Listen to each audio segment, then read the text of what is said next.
every corner, every block, powered by the people. One heartbeat, family over everything, and this what we believe in. Underneath the pavement, you can feel the city breathing. All together, here we go. If you're ready, let me know. Came too far to give it up, came too far to let it go. You can feel it in the vibe, realer than it could be told. When it's us against the odds, that's when we get in the zone, yeah. You know how we do this, is every day. Yeah, champion been running through the DNA. Yeah, history is ours and there's more to make. This is in the soul and the heart, this is who we are. Together we rise, together we ball. Forever stand tall, that's who we are. The city heating up, we down for the cause. It's time to show the whole world who we are. Yeah, who we are. It's time to show the whole world who we are. Only winners on my side and we unify. Let's go. I can feel the whole city come alive. Only winners on my side and we unify. Yeah, I can feel the whole city come alive. Stepping in connection, we the keepers of the culture. Repping for the section, ain't no keeping the composure. Synergies and energy and victory's the motive. Winners everywhere, but history's where the home is. Yeah, you know how we do this, is every day. Champion been running through the DNA. History is ours and it's more to make. This is in the soul and the heart, this is who we are. Together we rise, together we ball. Forever stand tall, that's who we are. The city heating up, we down for the cause. It's time to show the whole world who we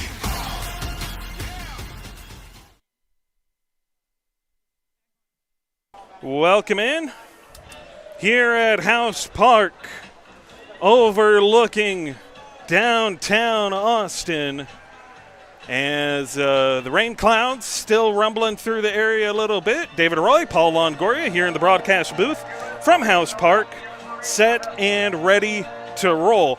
Paul, last week, Austin High comes out and they start on top. 1-0. No better feeling in the world than to win your home opener. It's a great feeling going 1-0. You can do one of two things, win or lose, but always better to win that first one. 45-35 in the big win. Bryson Batts, obviously a big part of that. Yeah. 3 total touchdowns, 1 rushing, 1 receiving, and a special teams touchdown to go along with it. Yes, about 300 total yards. Yep. And just a great performance, but great win. I know Coach Riley's excited to get that team into that win column right off the bat, and hopefully they'll double it up tonight against Westwood. No better way to start than with that. Of course, John Latham had a few passing yards, had a couple passing touchdowns, had a rushing touchdown with it.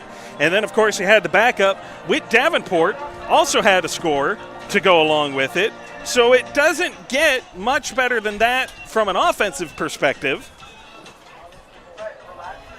So as we move forward now, we look ahead to Westwood tonight. Austin High looking to go up 2-0. A couple of the things that they did well. Rushing game looked really good last week. Yes. Passing game, some things need to be cleaned up offensive. Shaky to start. They picked it up a little bit, particularly in the second half. Defensively, I think they did a lot of good things. They did give up a few big plays in the passing game, but I thought they were able to get to the quarterback, particularly in the second half, and they were able to make just enough stops to give the offense a chance to pull away. Defensively, not much of a bigger night than you could think of. A couple of turnovers, you had a couple sacks, not to mention Khalil Green had the game-ending interception down here in the far end zone. That's right, down in the far end zone. That is correct. What a way to end it. And not to mention, they prior to that interception had the defensive pass interference call against him. Yes, he had a big PI to move Canyon into position to strike, but he snuffed it out with that pick. We'll take a look around the district throughout this evening's festivities, of course. Westwood still out here on the field warming up. Austin High, they've done their warm-ups a little bit. They've gone back in. We had a weather delay. There was lightning in the area, supposedly. We didn't see it, but that's what we were told. So we take a break. We back off and come back in. 8 o'clock start time is what we're given, and we come working away from there. So Austin High will get ready to roll and look to go 2-0 in front of the home fans before a road trip to Buda Johnson a week from today.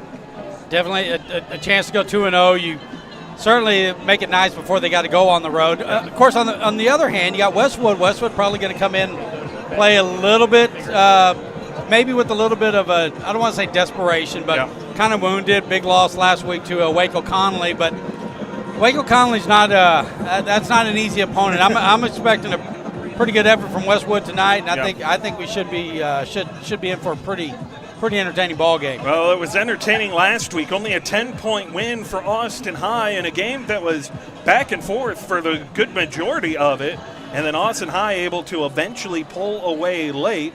And it turned in, at one point, we thought maybe it wasn't going to go Austin High's way, that it might turn into a snowball against Austin High. But one of the things we talked about, the seniority of this team allowed them to face that adversity and just power on through. Yeah, you know, they're being led by a really veteran senior class that's played a lot of varsity ball, and that was a big challenge for them mentally to kind of fight through adversity and keep the game from getting away from them, but then seizing control of the game and getting across the finish line.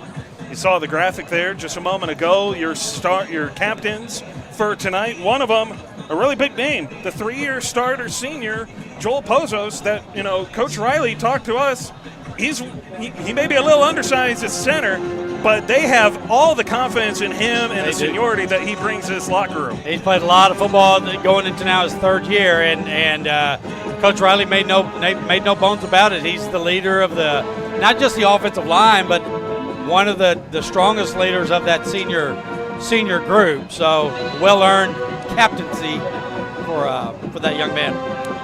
We'll take a quick break. When we come back, you'll hear from Dr. Bedford of Austin High, and then after that, we'll pay some more bills and then bring it back in time for the opening kickoff and to see the Maroons come out of the tunnel. You're watching the Austin High YouTube channel, the live stream. Be sure to like and subscribe before you leave as part of the Vipe Live Network. We'll be right back.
All right, we're back here on the Maroon Kickoff Show with our esteemed principal, Dr. Melvin Bedford.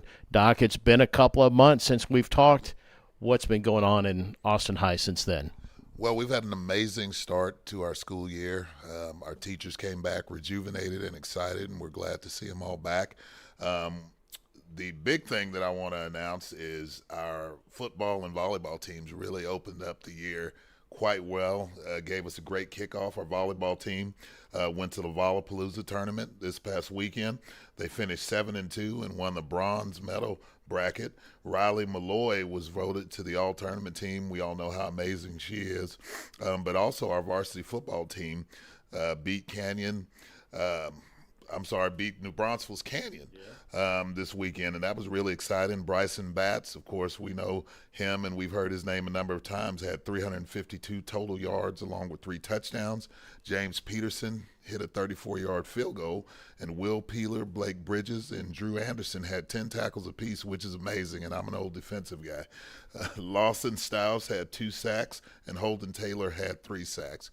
That was a great way to start the year, and I think it's been some time since we've started the year with 2 wins, both in football and volleyball, and we're really excited about how the year is going to begin. Yeah, it's been fantastic to watch the growth and development of the athletic department. Got to keep it going. This week we play Westwood Thursday, right, or tonight, so be a big week here too. It'll be a nice little revenge game for us. Of course, they beat us last year, but I know Coach Riley and Coach Silvera will have something put together, an amazing game plan. I'm sure Coach Cecil will have an amazing defensive game plan to stop them, and we're just looking forward to a spirited match. Fantastic. Well, what else has been going on here at Austin High since I think the last time we talked was maybe April, something like that? Yeah. Well, along with sporting events, we do have academics going on. As you all know about our 4 academies, we've kicked off the year. Our Academy of Classical Studies 9th grade is planning their Truth, Beauty, and Goodness field experience, which emphasizes traditional and non-traditional art. The Academy for Classical Studies 10th grade is planning for their World Religions Tour. The Academy for Design and Technology 9th grade is planning for their Mini Golf Design Challenge. And the Academy for Global Studies 9th grade is planning for Camp Global in December and will send out intent to travel and scholarship applications soon, so be on the lookout for those applications. The Academy for Global Studies 10th grade has also finalized travel dates for February 2nd through the 8th for their Costa Rica learning experience, and that's always an exciting trip for our kids. And I think I have a couple others. Sorry, I'm using notes today. The Academy for Science and Innovation 9th grade is planning a new fall interdisciplinary project, and the Academy for Science and Innovation 10th grade is designing their Water Day at Barton Springs University. And these aren't easy experience to plan. Our teachers really have to take time out of their day to put together experiences that are aligned with what's going on in our classrooms, and also ensure that those experiences are aligned with some of the TEA expectations that we have. So it's a lot of difficult work that both our teachers and our assistant principals are doing to create engaging instruction for our kids. Sure. So no doubt about that. You've covered the athletic side. You've covered some of the academic side. The future of Austin High, and we have this campus action committee or whatever. Can you give us a quick update on where we are with AISD and the city on all the plans and what specifically we have going on here at Austin High? Well, there's a bunch of exciting things on the horizon for Austin High School. One of the things I want to start with is the new cell tower. It's not Austin High's cell tower, but we will get utilization out of it. It's to serve the entire community. And so if you see a large tower that you didn't see last year, that's the cell tower that they put up. With regards to our bond election, we're still meeting pretty strictly to ensure that things like our turf field, baseball lights. We have some facility updates, some safety updates that we're looking to secure out of that bond election. The CAT team meeting applications have gone out, so be looking for those applications. They'll be sent by the district so we can meet and discuss where we want to put focus our monies on where we can get the most bang for our buck. We want to make sure that the future of Austin High School, we're building up our facility to sustain the growth that we have had over the past 3 to 4 years, and also to sustain our academy model that we have here. But we also have some things there for our athletics program that we're really excited about. And I want to emphasize the lighting on our baseball and softball fields. That's something that we need the most help with. I know a lot of people are excited about the turf field, as am I. But that lighting for those baseball and softball fields are some of those things that get lost in the conversation that we need to make sure that we're hammering home. Sure. Do you happen to have a rough idea of when we might start seeing some activity around here? So it sounds like we're in the planning stage. When would we, quote unquote, break ground, if you will? I know the last date that we received in our meetings was 2025, but I wouldn't hang my hat on that. There's a bunch of conversations going on behind the scenes to try to move that date up as much as possible. However, we also have to remember that there are other building projects across the district, and some of those projects do take priority. There's certain schools that are being rebuilt completely, and we know that those projects will take priority. So we're in our effort to be aggressive with the things that we need at Austin High. We also have to understand that we're an AISD family, and some of our family members have repairs and construction projects that need to happen that are a little bit more needy than we are. Sure. So 2025, obviously 12 months. So there is January 2025, which is only like 4 months away, which is shocking. And then there's December of 2025. So in your Dr. Bedford magical crystal ball, is this a summer of 25 possible target, or is this a December of 25 possible target? I believe we're looking at maybe an August of 25 possible target. Okay. Well, that'll be here before long. Hey, that's only 11 months away. Let's get moving, right? No doubt. I think you have a lot of people who are eager and anxiously awaiting some activity. Sure. Yes, I know I'm one of them. So I'm really excited to see what next year has to bring. Sure. Well, Dr. B, as always, thank you very much for joining us on the Maroon Kickoff Show, and we will be right back after these messages. All right. One take as always, baby.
Well, there they are, the 1-0 Maroons of Austin High.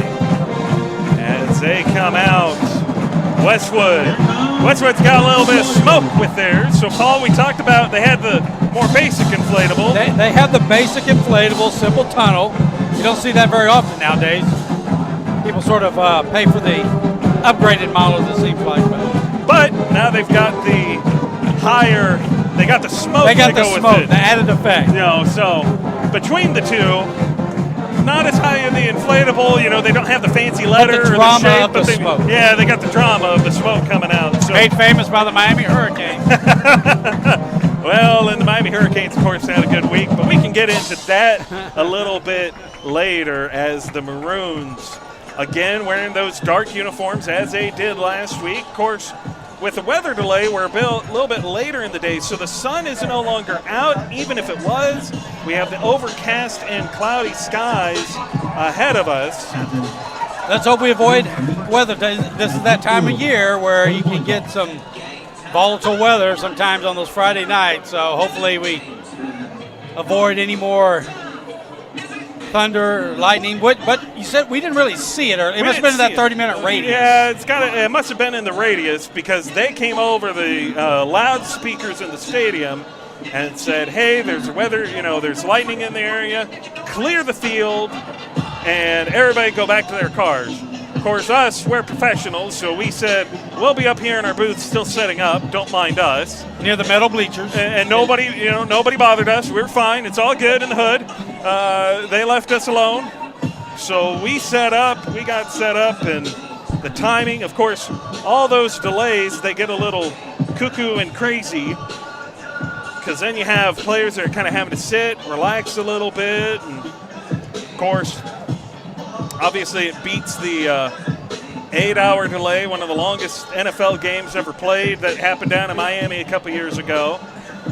Let's not go through that. Let's not go through that. Well, at the high school level, I think they would say, come back tomorrow or on Saturday, and we'll try this again. We have school tomorrow. So. You have school tomorrow. Come back tomorrow night. Maybe come back on Saturday.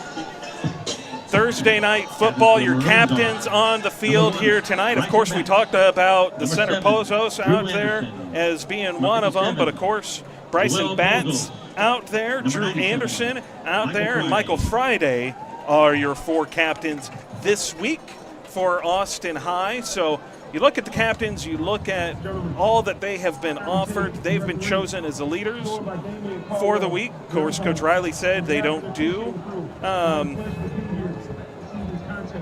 season-long captains. Captains, they just keep interchanging. Which, to be fair, you got 31 seniors. You kind of have to rotate them through a little bit, give everybody the opportunity. Maybe it'd be a little bit different if you had a slightly smaller senior class, but you don't. Like, almost more than half of your roster is comprised of seniors, and I think all of them, you could say, are a captain in some form or fashion. So here we got the coin toss. Westwood won the toss. Correction. No. They got the coin toss wrong at first. So Austin High won the toss. Section leadership, make sure your section, everyone has their shirt tucked in, please. Thank you. So they're looking through here. Austin is one to toss.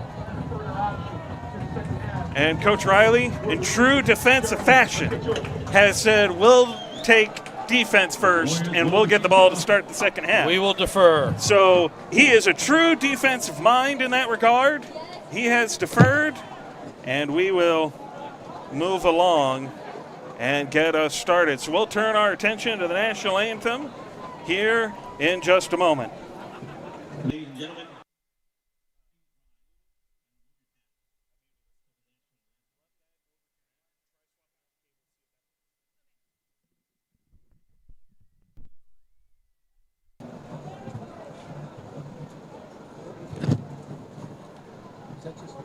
Oh, say can you see by the dawn's early light what so proudly we hailed at the twilight's last gleaming, whose broad stripes and bright stars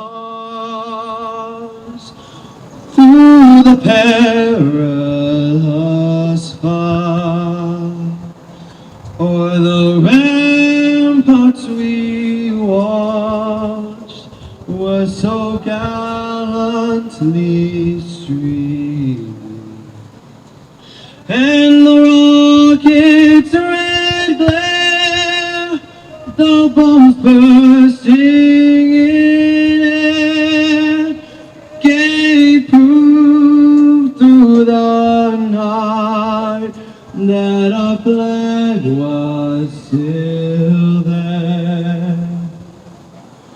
Oh, say does that star-spangled banner yet wave o'er the land of the free and the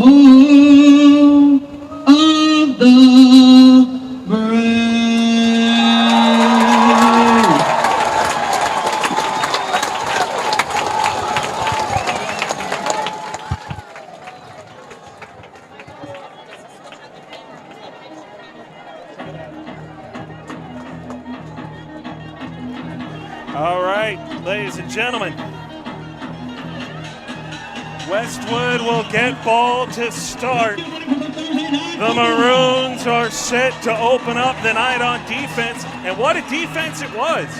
You got Will Peeler back there leading the defense in tackles. Of course, he is the tackle leader on this defense, so that's not too surprising. Not a surprise.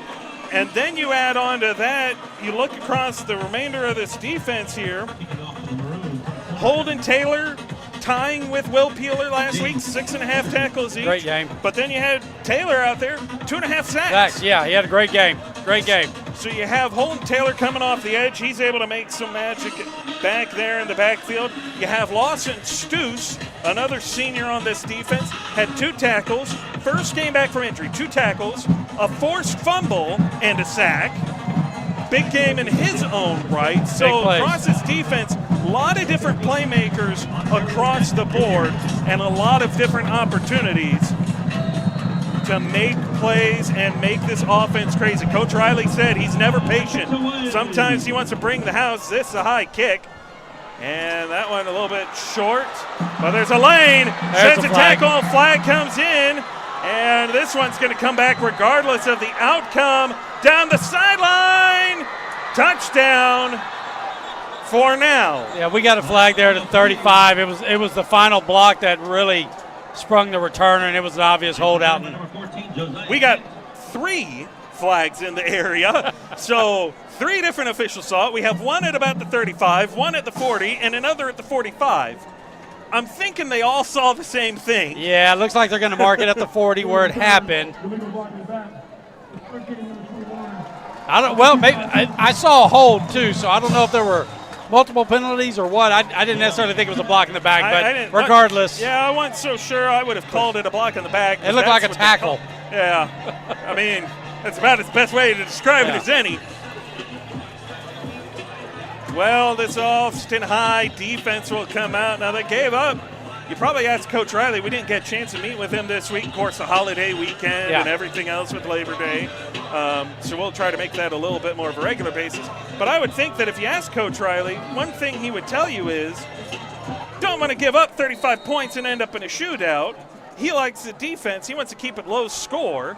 As this one, a long throw over the middle, and it's a busted coverage that will make up for the kick return for a touchdown as Cooper waits, launching it downfield, and that is a big, quick score for the Westwood Warriors. That literally is a replay of the first defensive play for Austin High last week. Lost a man down the middle, wide open, 70 yards, touchdown pass. Here you go again, 70 yards down the middle. And so twice now, 2 weeks in a row, your opposing offense comes in, one play, goes 70 yards, shot down the middle, and it's just a 2-deep coverage. Safeties get split, nobody comes back over to protect middle of the field. So you've got middle field open. And we're not even 30 seconds in, and Westwood jumps out to a 7-point lead. Well, you got to understand that safety. You can't come in on any sort of play action, or you gotta stay home first. You got to play that assignment first, and the first assignment, nothing gets behind you. You had Deering, Bridges back there deep, the 2 deep safeties, and just splits right through. And away they go. So Austin High will now get their opportunity offense. We talk about Westwood coming out and having an explosive play early. Well, nobody more explosive on the field than Bryson Bads, who went 95 yards with a kick return for a touchdown last week. That's right. If things hold the form as last week, then we'll get a 95-yard kickoff return, and we'll start 7-7. But let's see what happens. But you got to know Coach Riley just not happy with that start. Right. That is literally just spotting the other team 7 points. Yeah. You got to make them work, and you just can't give up that quick a strike on the first play of the game. I mean, it's like taking a punch to the jaw in the first 20 seconds and you go to the ground.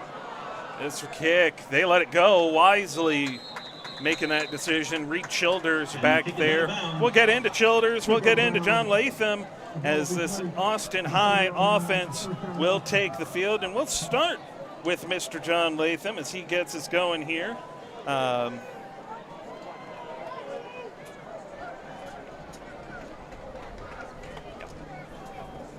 Take a look at Latham's numbers from a week ago.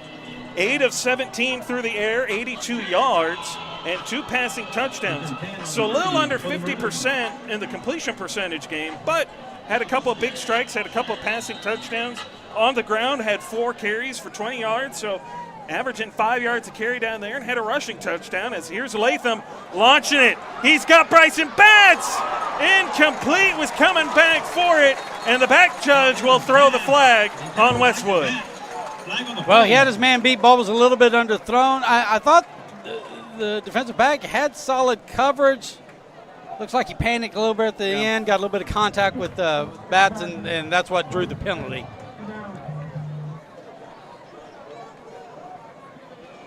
So they throw that flag. Batts having to come back for it, trying to fight through contact to get there. It's a great night. It's a little bit different for us. It's Thursday night football. Well, Coach Riley asking for some explanation here. They threw the flag. They did mark it off. We got 2nd and 10. Yeah, there's some confusion here.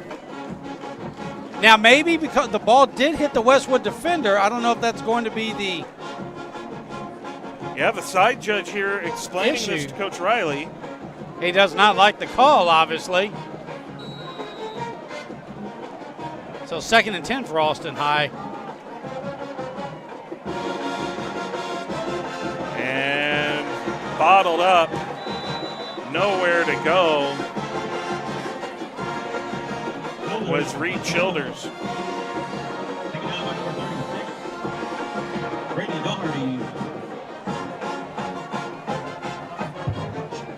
This offensive line, the seniority behind it, they're going to be tasked with opening some gaps, but on this down and distance, going to need to keep Latham off the ground. He's calling out directions. He'll come out in a pistol set, ball spotted at their own 30, low snap. Latham has time, steps up. Latham going to tuck it. Latham in trouble. Latham down he goes, drop back at the 26-yard line of the Maroons. Well, that was just a good coverage, Zach. Austin High couldn't get anybody open downfield. Latham, he had a little bit of room there, but well played by the Westwood defense to come up once he broke contain and to tackle him for a loss of about 4 on that.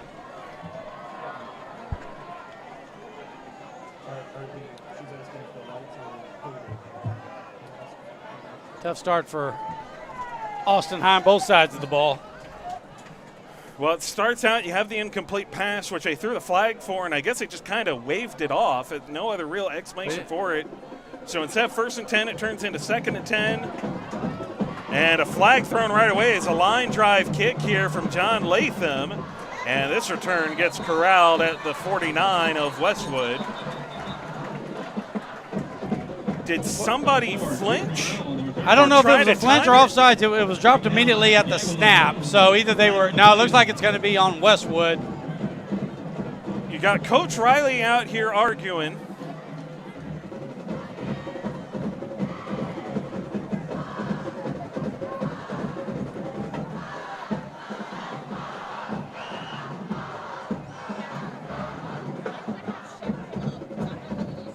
Looks like it's going to be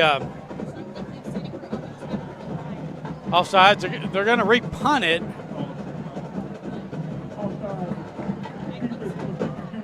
Official call is offsides. Austin High will get that punt back after they mark off the 5. So they're going to mark this off 5 yards. And they'll have Latham come out. Latham, of course, doubles as your punter on special teams. I presume in the case they ever want to run a fake, you have your quarterback back there. That's kind of what they do, but ball was loose. That was it was almost like a designed touch pass. It was, touch yeah. and go, and nobody was there to catch it. Turnover on down. Well, the first thing I noticed is that Riley was not very far back. He was only about 10 yards back. I don't know if that was a key that Westwood was watching. He caught the snap, immediately came up and tried a little shovel pass, and it could have been worse. If it fell incomplete, it could have easily have just been picked off in the middle of the field and returned even further. But as it is, Westwood's going to have outstanding field position here at the 32. So difficult start right now for Austin High. They'll start Westwood, a give here, and a run off the right side picks up about 6. Pretty good run for Xavier Sutton. That's a pretty solid run. They're going to actually mark him off about 5 yards instead there, so it'll bring up 2nd and medium.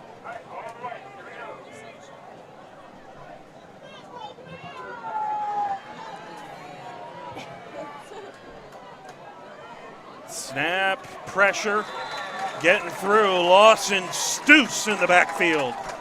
Coming up with a stop. Hit immediately by Lawson Stoos. No room to run there. Westwood had that, or Austin High had that one well played. Westwood running back just found a pile of bodies there. No. Stussy finished them off.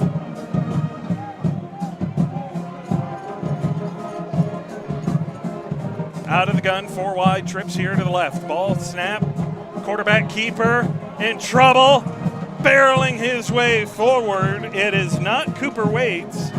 It is Tillman Sabosh. It's going to be a little bit short of the first down by about a yard. That looked like that was the play call you make. You know you've got 2 downs to get 5s, and they got 4 of them. Austin High defense needs to stiffen here on this 4th and short, 4th and about a yard, long yard. Snap, keeper, and Sabosh thrown down inside the 15 as this Austin High defense trying to stand tall and prevent going down 2 scores. 8:05 and counting here in this first quarter of play. The Westwood Warriors up 7-0 over the Maroons of Austin High.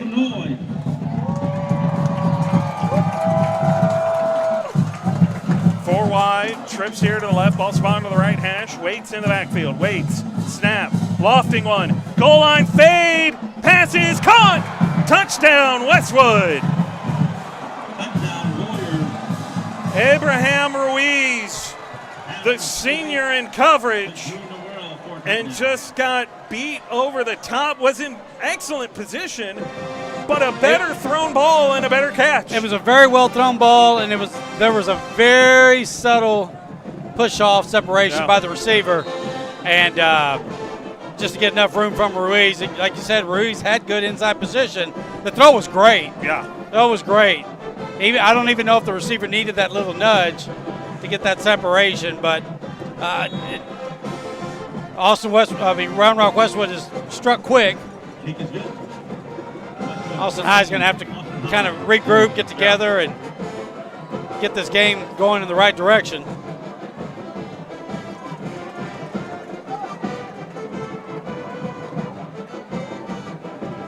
Big throw up top. You talk about it, had that inside leverage. Problem is, it was a goal line fade, so it's going outside anyway. That's right. And it's either going to go out of bounds or be caught, and just a terrific throw. Goodness. He dropped that in a bucket. Yeah.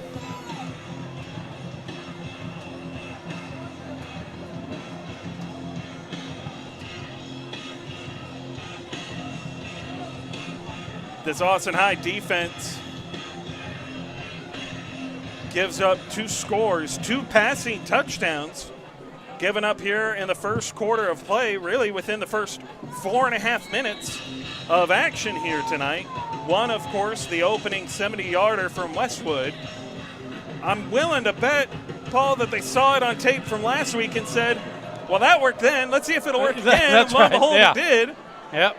And then the second possession really came on the turnover on downs and good field position as Reed Childers trying to set up good field position. He'll work his way out to the 38-yard line. Looks like we're going to have a change of quarterback with Davenport coming in. We were looking at him warming up on the sidelines. He'll come in for the second possession for Austin High. Davenport last week, the sophomore, 1 of 1 through the air. Only had one pass, but it was completion. Went for 19 yards and a touchdown. So if you're going to throw one, that's the one to Make throw. it work. That helps that passer rating immensely. He'll start in the pistol. They'll bring bats in motion, that little cheat motion that Miami likes to run in the NFL. And a give here to Childers. Childers will pick up a modest gain of about 4. Reed Childers on the run. Childers last week was a big part of this rushing attack, led the team in carries, 13 of them for 64 yards, had a long run last week of 14. That was his longest on the night there. He'll pick up about 4. And they'll keep him in the backfield off the right hip of Davenport. Davenport looks, flips it out, barely got it over to him, but Childers breaks one. Childers down the sideline. Childers cuts it back. Childers with some mustard on it gets it down to the 15 of Westwood. Well, that was the right call. Westwood came in with a lot of pressure. They threw the screen. I would say they didn't really throw it over the pressure. They kind of threw it right in front, around it. And Childers had a lot of room to run once he made that catch. Great job taking it down inside the 20, down to the 15. Low snap. Davenport's just going to eat it, and Davenport takes that one to the midsection as he'll pick up about 5 down to the 10. Just to kind of give the folks a picture at home, they brought in Whit Davenport at quarterback. For a second, I did notice Latham on the sidelines. He is being tended to, or at least he was tended to momentarily by the trainer. So it looks like maybe he got shaken up. Maybe on that fake punt. He's got his helmet back on, just to kind of give the folks at home something. They had a question why Davenport came in so early. Give here to Childers. Childers not going to find much room on the ground here. He'll work his way inside the 10. That'll put him down to the 8.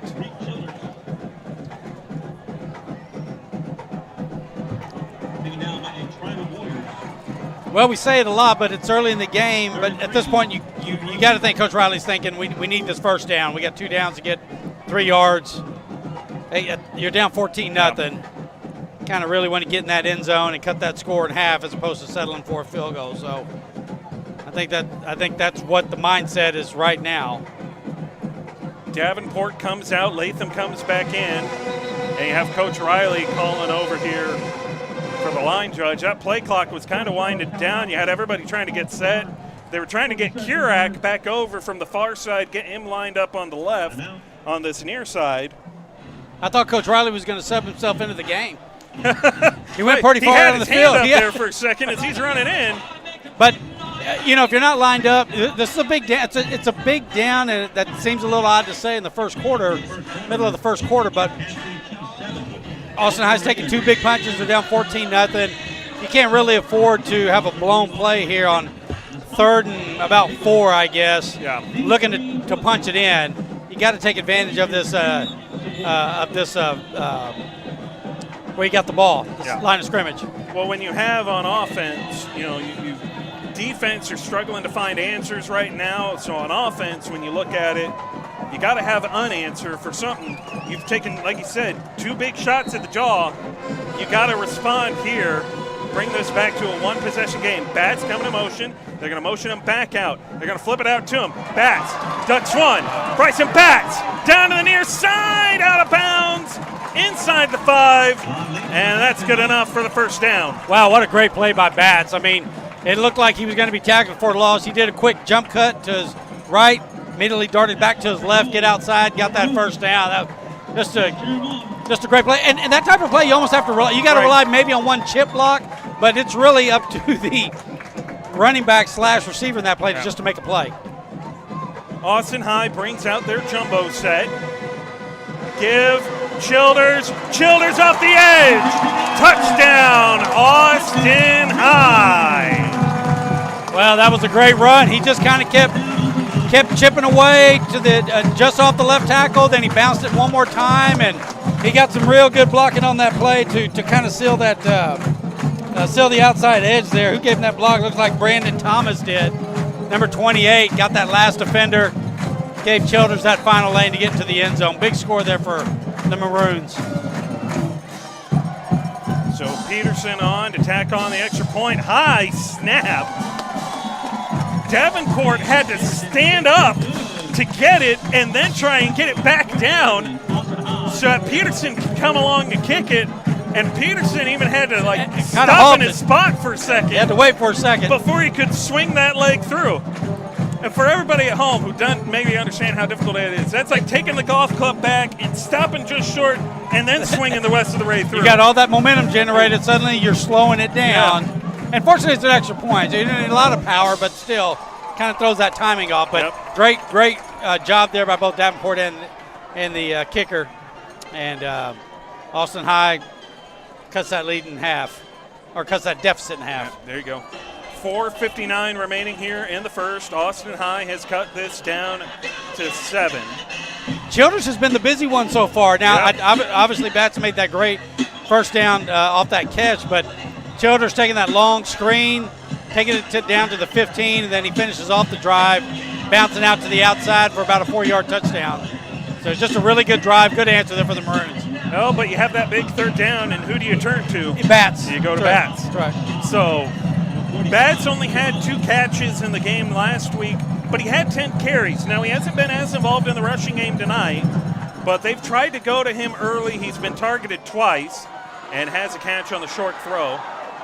So the return here, hard-fought return, finally stopped at the Westwood 35-yard line, and that's where this Maroon defense goes back to work. Abraham Vargas with the tackle there at the Westwood would be what looks like the 35. Well, let's see what the Maroon defense can do now. Well, they had a nice long drive to kind of sit on the bench, cool their jets a little bit, regroup after the opening touchdown, and then being put in a really awkward position. Go for it on 4th down. The fake punt doesn't work. Like you said, we'll see what they come up with here with Westwood starting at their own 35. Snap. A little bit of a fake, and Marmolejo and Taylor will chase him out of bounds. Looks like the running back was trying to hold on to that ball. Quarterback kept it, and they lost control of it for a second. Holden Taylor, the one to chase him down.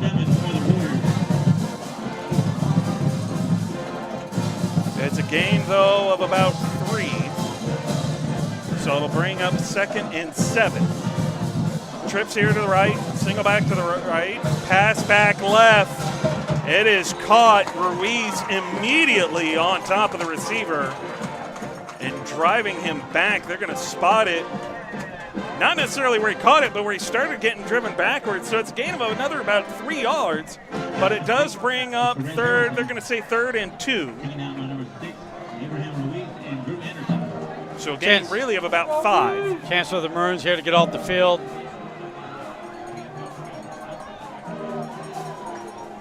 Out of the gun, 3 wide set, 2 here to the right, snap. Quarterback keeper gets close. I think he got there. He did, just falling forward. That upper torso just comes across and gets there. Just had to get outside the 45, and kind of that last dive got him out there. First and 10 for the Warriors.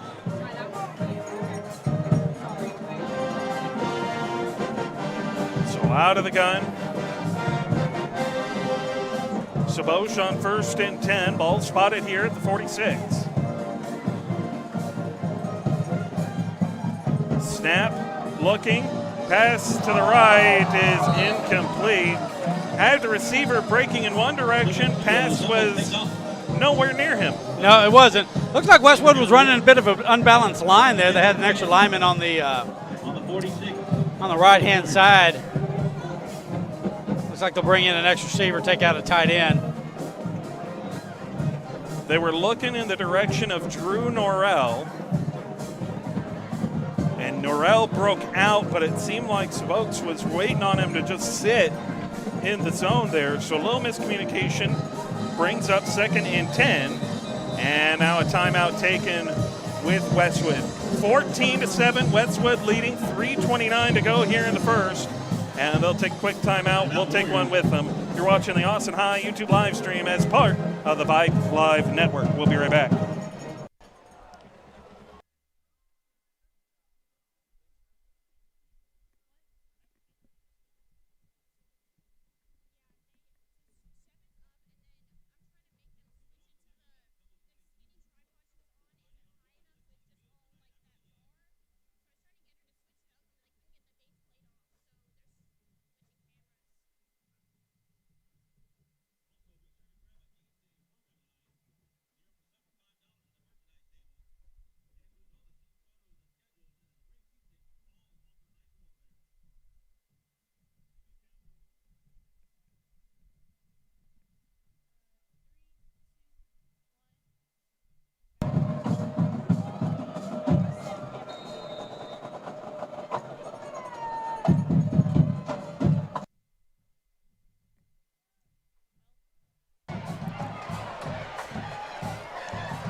So we open you back up with something of an interesting play.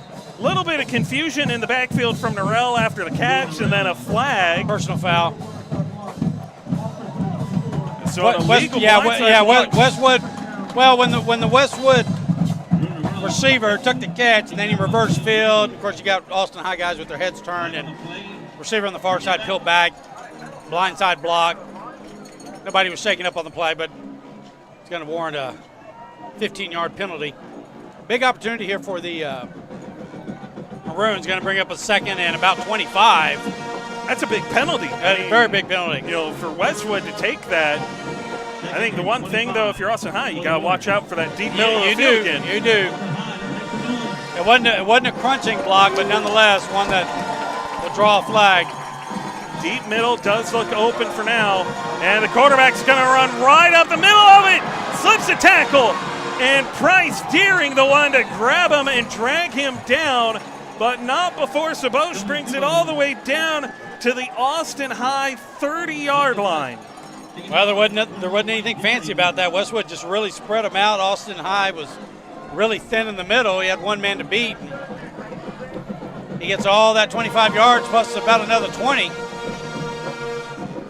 Snap, Sabosh, little give here, little trickery, and of course, your tackling leader of this defense, Will Peeler, right there to make the stop. Pickup of about 3, maybe 4. That'll bring up second and about 6 or 7. Board's got second and 7. Saying he picked up 3. They're going to empty out the backfield here. Ball spotted at the right hash. Snap. Sabosh rolling left. Pass is incomplete. Norrell dropped it. Would have been an easy catch, but it looked like he didn't look it all the way through or was trying to That was tuck a little bit early. Great throw by Sabosh. Great throw by Sabosh. Receiver should have brought that in. Would have been a first down, but Austin High, another position to try to get a stop here.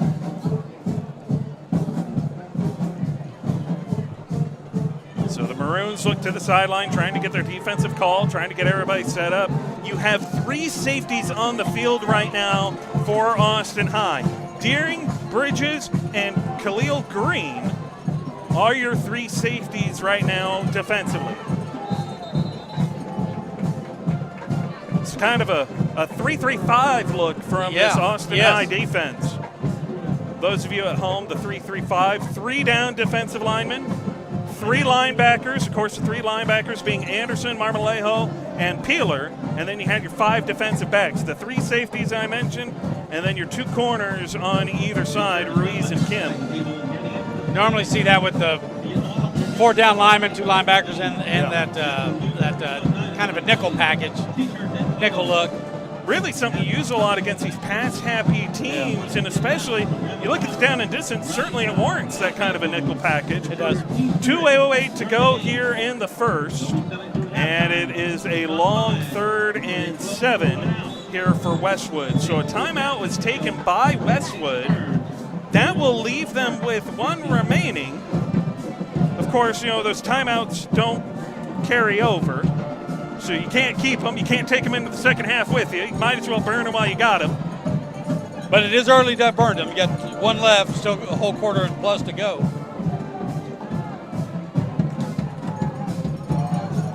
We'll see what they draw up. Austin High keeping this 3-3-5 look defensively. Your 3 down linemen right now. Holden, Friday, and Nelson from the looks of it. Blitz coming, in trouble. Sabosh going to take a run. Sabosh has a first down. Stopped by Marmolejo inside the 15, officially at the 14-yard line of Austin High. Well, the Maroons, Coach Riley brought some pressure on that, but a couple of guys got jammed up running the same lane. They left a running lane wide open for Sabosh. He takes advantage of it. Big first down for Westwood.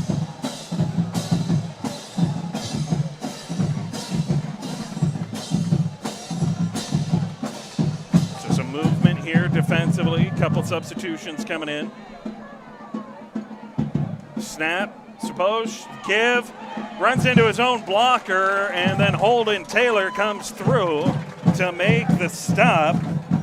Xavier Sutton didn't really have much running room. Somehow manages to get a couple yards out of it. Just kind of barreled his way forward.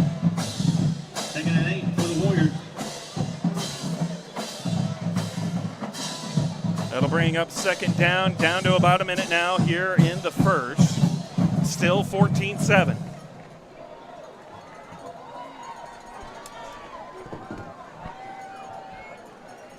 Out of the gun, snap, give. Here's Sutton. Sutton with a cutback, tumbling forward, lunging for the end zone. They're going to say he didn't get in. One side says he did, but your far sideline judge saying that the arm hit at the one, just short of the end zone. From here, it looked like he did land short. The official on the near side, who should have had the better look, I think. He ruled the touchdown. Official far side's one that marked him. Looks like just inside the 1 or right at the 1. Austin High, let's make some noise. First and goal from inside the 1, down to about 40 seconds remaining here in the quarter. Snap, give, Sutton, lowering the shoulder. He'll get in this time. That'll be a Westwood touchdown for the Warriors. They got him set, left the Jets, touchdown. Well, Sabosh was with the big play on that drive, on that scramble, 2nd and 25, and had a couple big scrambles. Yeah, he did. He's thrown the ball well also, and yes, he's done some really good work with his legs. Because like you said, you had that 3rd and 7 here, looking on the outside, looking in of the red zone as the extra point is good. 21-7, 34 seconds remaining here in the first. Sabosh had that scramble from the outside looking in at the red zone, 3rd and 7, gets it all the way down in 15. Yeah. Another drive extending scramble from Sabosh. And it just keeps matriculating. Yeah. So defensively, you're having the good coverage on the back end, but somewhere up front, there's a Russian lane coming open that Sabosh with that speed at the quarterback spot sees it, takes off, first down. He's dominated really this first quarter. He's been the best player on the field, and as you alluded to, he mentioned he kept that last drive alive. Big touchdown pass on the first drive, and then that beautiful fade touchdown pass on the second drive, and some key scrambles there. So Austin, defensive side of the ball is really going to have to tighten things up, or it's going to be a really long night for them.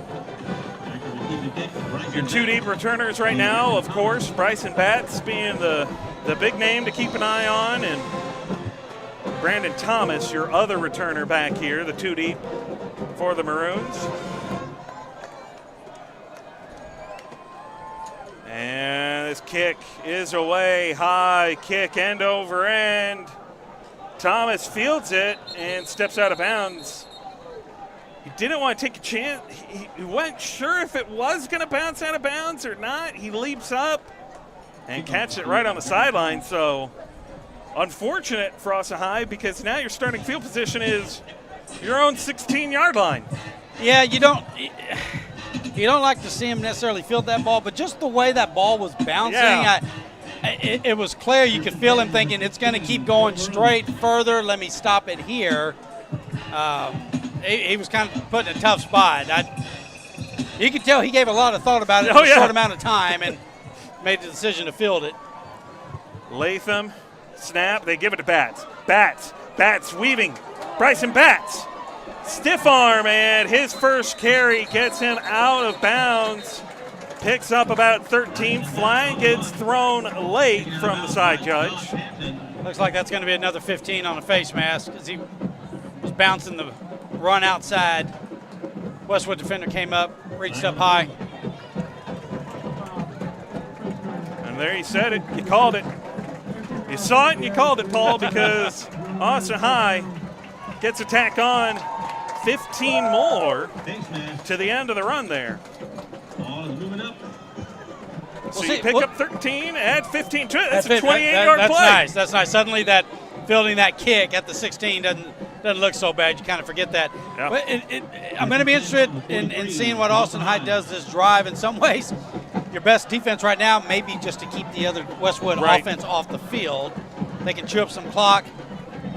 About to get out of this first quarter, and as we will, that was the last play. They'll let this run down. So this will bring us to the end of the first.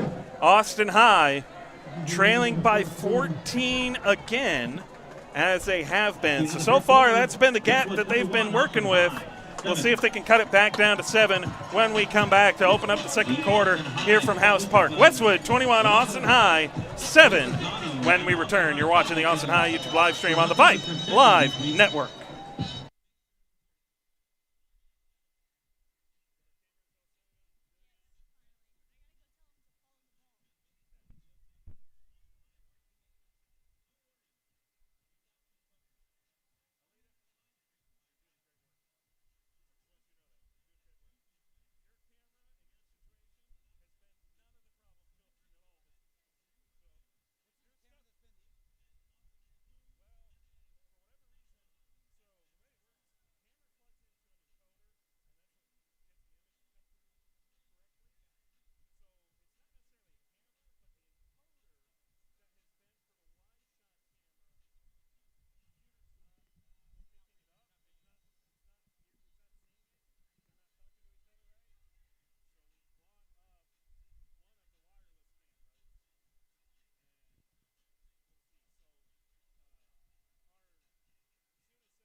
Welcome back in here as John Latham, a little quarterback keeper. Latham gets a block from Chirac, and John Latham brought down late. There's the flag.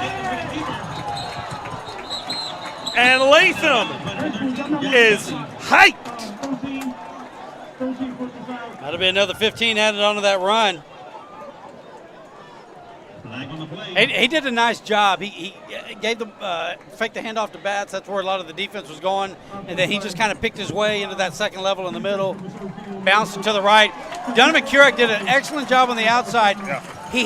It was one of those situations where he didn't throw a hard block on the blind side. He just kind of gave the guy a little bit of a push, almost kind of got in the way. Yeah. But it was enough to spring Latham for an extra, 6, 7, 8 yards downfield, and then Latham with the They added on the unnecessary roughness, but really smart play by Kurek on the outside. We've seen that blindside block get called, and instead of wanting to level the guy, he just got in the guy's way and sprung him, and that's all it took. Bisson nearly got by the turf monster down there on his way to the new ball spot. But we're down here to the 25-yard line of Westwood. Pistol full house. Latham to throw. Latham with time. Latham tucks it. The senior gets down, sliding for a gain of 2. Wisely gets down. Sabosh has not been doing that. Sabosh has been taking the hits. Davenport took a shot earlier across the midsection. And Latham said, I already got a cheap shot once on the sideline. We're just going to get down here. That's it. Good coverage there by the Westwood defense. Latham just trying to pick up what he could get. He'll look to the sideline here.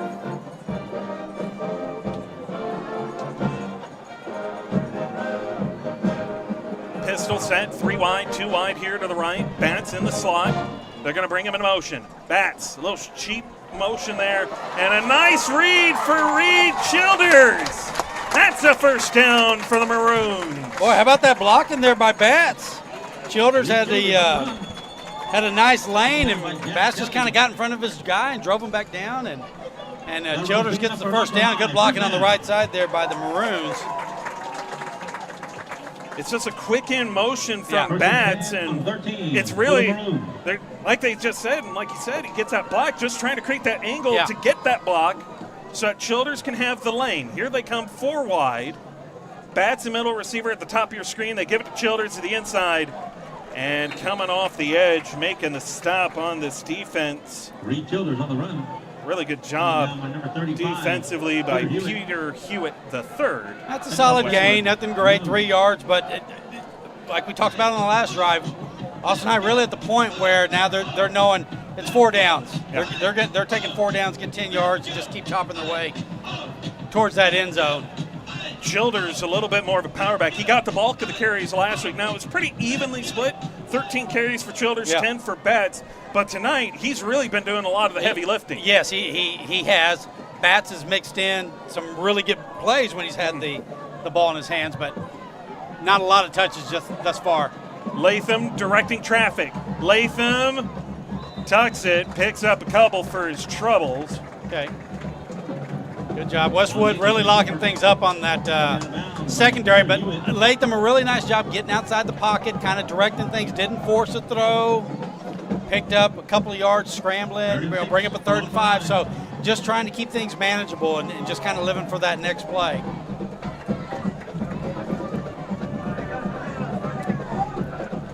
So coming off the field, looked like Bird came out, Martinez in there. Owen Watley takes the field here. He's set up kind of in that flex spot behind the line. They're going to run it behind him. Childers picking his way through. Touchdown, Austin High. Reed Childers from 9 yards out. And the Maroons cut it back to 1 possession. The extra point to make it 7 coming up. Wow, just a great run. I mean, really good blocking, nothing fancy. He just took the ball and kind of ran it just between the right guard, right tackle, and picked his way and got a good lane. Snap, hold is good, kick is as well. And the Maroons make it a 7-point game. 9:34 to go here in the first half. Westwood leads 21-14. But the Maroons, who've trailed by 14 for a good bulk of the night, but Paul, now it turns into your offense. Long drive. This drive started at the 15-yard line for Austin High. Yes. And they drive the length of the field, 85 yards on the scoring drive. Helped out by a couple of late penalties on the Westwood side of things, but all's fair. It all bounces out somewhere. They were obviously legitimate calls, but nothing fancy from the Maroons. Just kind of grinding it out. They did drop back to pass a couple of times. Latham did a nice job of not finding anybody, but yet picking up some yards with his legs. So burned a little time. Give that defense some time to rest. But at some point, the defense has got to step up. But you just got to get a stop here and try to really seize that momentum. And you talk about getting that stop. I mean, and defensively, you have another nice long drive to kind of kick back on the bench, kick your feet up a little bit, But you're talking with Coach Cecil. Cecil's down there giving direction, kind of pointing some things out and coaching them up. The real big question now becomes not even really can you stop the passing game or even can you really stop the rushing game. Sutton's been limited on some of the carries that he's had as this return starts inside the 20. There's a flag thrown late. A couple flags here. There's going to be a hold. Looks like around the 25 or inside the 30. So this will be brought back another 10 yards. But to finish the earlier thought, Sutton's been held pretty well by this defense. The problem has been when Sabotage drops back and nothing's open, well, there's nobody there to kind of keep an eye on Sabotage. He's just able to get away. and convert these long third downs on its legs. Maroons have got to be real cognizant of keeping your lanes on that rush. Okay, you got to maintain your discipline and your gap control, and while sometimes you think you can beat your man to the outside, you overrush it, you leave a lane wide open, and clearly it doesn't take much for supposed to take advantage of it. Well, the holding call is true, as he said, and it'll walk Westwood back to their own 20. That's where they will begin this possession here tonight on this drive. 9:26 to go here in the half. Westwood only the one timeout remaining. Austin High, of course, with 2. But Westwood, more importantly, has the 7-point lead. They'll start in the gun. It is not Sabosh in the backfield, though, at quarterback. It is Waits, and this pass a little bit high, caught, and spun down immediately by Luke Rensby. Nice tackle there in the open field. Taken out by number 24, Luke Rensby. Weston Franz, the one to make the grab. He picks up a modest gain. It's about a 4-yard pickup, but Rensby is there to keep it from being anything other than.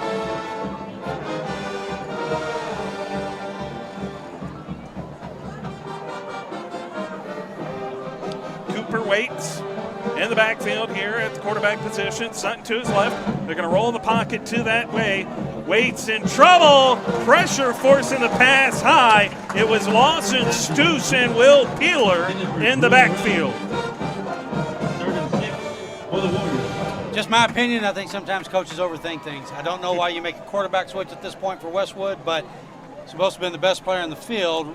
Pretty much offensively, he or Childers for Austin High, but to make the quarterback switch, and I don't see it, but.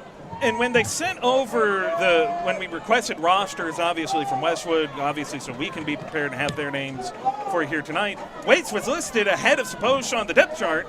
Not sure if Waits maybe tweaked something, had to be looked at, or had the wind knocked out of him, but like he said, they make that change on this possession, and Sabosh is out there trying to get his coach's attention on the Westwood sideline. Is the completion from Waits.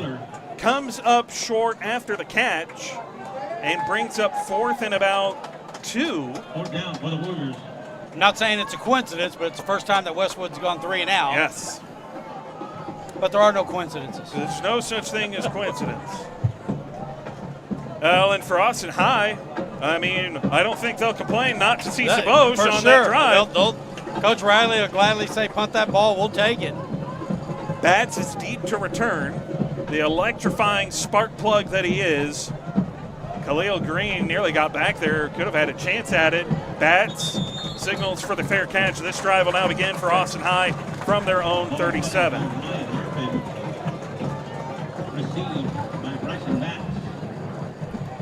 Okay, so Austin High really with the chance to get this thing to try to even it up. Great field position. 2 really nice drives, their last 2 possessions. Kind of quietly controlling things on the ground. Nothing spectacular. It looks like they got about 110 total yards of offense. Childers been a bit more of the workhorse tonight than Batts, but Batts has been spectacular in his few opportunities. Latham will come out of the pistol. They'll give it. And it is not Childers. Looks like Brandon Thomas will open up the drive. Modest gain. Picks up about 4, maybe 5. Every coach will take that on first down. On the run. Taken down by a tribe of Warriors. Thomas last week in the win over for the Maroons. New Braunfels Canyon. 8 carries, had 44 yards, had a 21-yarder last week. So, you know, when we talked with Coach Riley last week, 3 different players on this offense can break 60-yard runs. They can break them. As Batts, man in motion, they go right back to Thomas. Thomas this time dropped behind the line of scrimmage. That'll be a loss of 2 and bring him back to the 41-yard line. Set up a medium 3rd and 7 here for the Maroons.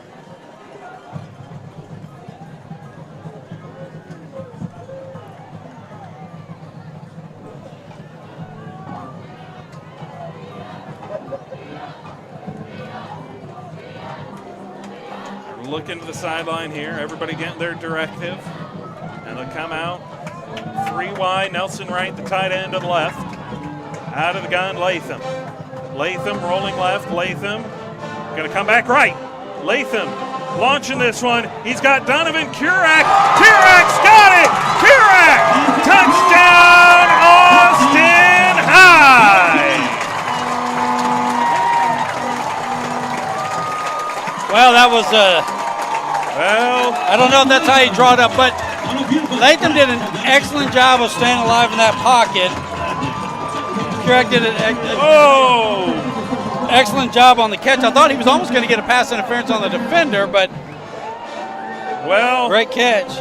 Great catch, but it gets wiped out by the penalty. An illegal man downfield when the throw was made. Wow. One of those offensive linemen strayed a bit too far. Probably thought Latham was scrambling, started to move upfield to try and pick up blocks for him, and Latham even started to, stopped and threw it, and then made the pass, but your offensive line has already gone too far. And so now instead of 3rd and 7, you come back. Now it is 3rd and 12 for Latham to try and convert. I missed that flag out there. But you're right. Sometimes when the play breaks down like that and the quarterback reverses his field, you get those offensive linemen just drift outside that range, that 5-yard range. Austin High is going to take a timeout, think about this 3rd down play call. You know, if you're the Maroons at this point, that's a gut punch. So Coach Riley going to have to bring them together and kind of uplift morale a little bit, because those kinds of penalties will take the wind out of your sails awfully fast. It does. You know, you talked about taking this field with the chance to even this game up, and you make that huge play get that long touchdown pass, but so you get up and then suddenly rug gets pulled out from underneath you and you find yourself back in 3rd and 12 instead. But let's see what they got to bounce back here.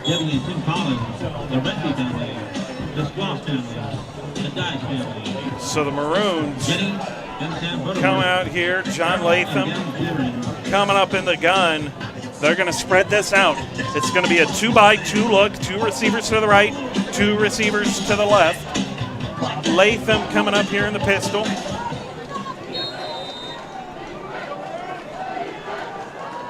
Thomas a deep back. Snap. Latham looking. Latham lofting this one to the corner. He's got Kurak. That's going to be a 1st down. They're going to say he stepped down here at about the 31-yard line.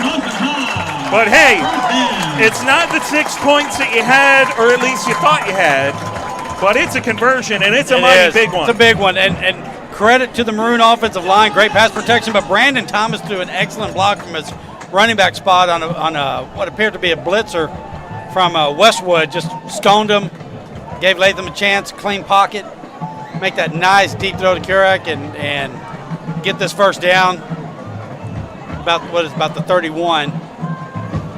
Big play. They're going to empty out the backfield here now on 1st down. Latham, quarterback draw. Latham cuts it outside to the left. John Latham still running, and then finally slides down to the 25-yard line of Westwood. Nice way of picking his way upfield, designed run it looked like. I like on that last one, he didn't make that one final cut. He just said, okay, let me just get these last 2 yards straight up, and nice 6-yard gain on 1st down.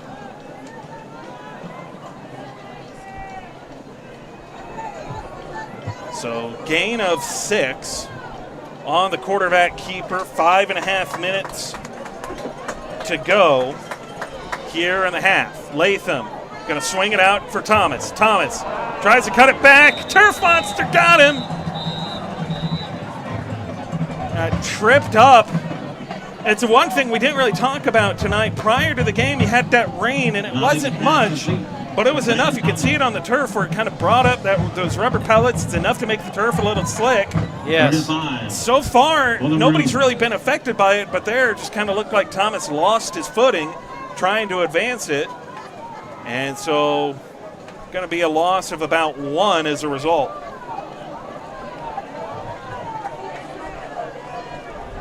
Two backs in the backfield now. Batts and Collins. They're going to give it to Batts. Batts, hand on his blocker.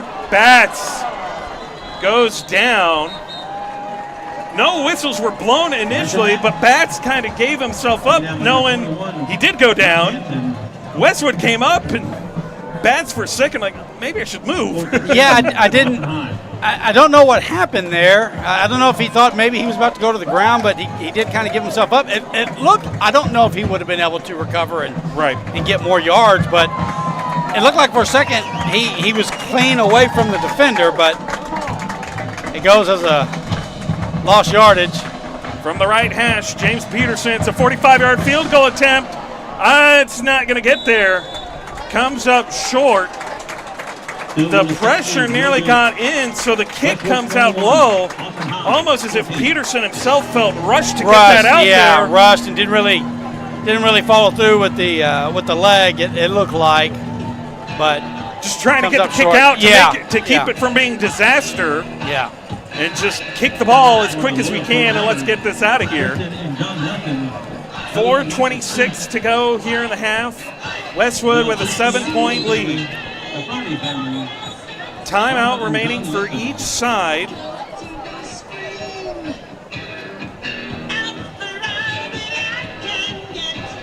And the Maroon defense will be called upon once again. They will bring back out Saboche for the Westwood Warriors. First and 10 on the 28 for the Warriors. Snap, rolling to the right, pass, caught, wide open receiver, and brought down just as quickly, but it is a gain of 12. Weston Franz there. Weston Franz, taken down by Khalil Green. Offense ends that possession, 148 yards of total offense for Austin High prior to that field goal attempt. Westwood, they're going to lose some yardage on their total offensive yardage on this one, as getting into the backfield, Drew Anderson with the stop, and it's going to go for a loss of 1. Well played there. Stayed at home on the zone read. Suppose kept it, and Anderson came across, got that tackle for a short loss, coming up from that outside linebacker spot. 2nd and 11, play fake. DeBosch, run out of time. Pressure was coming off the edge, quick and in a hurry.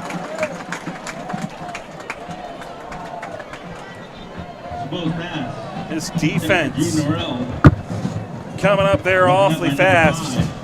Brings up a long third. That was nice coverage there. Kind of bracketed the receiver, Bryce Deering, and Abraham Ruiz, who came over.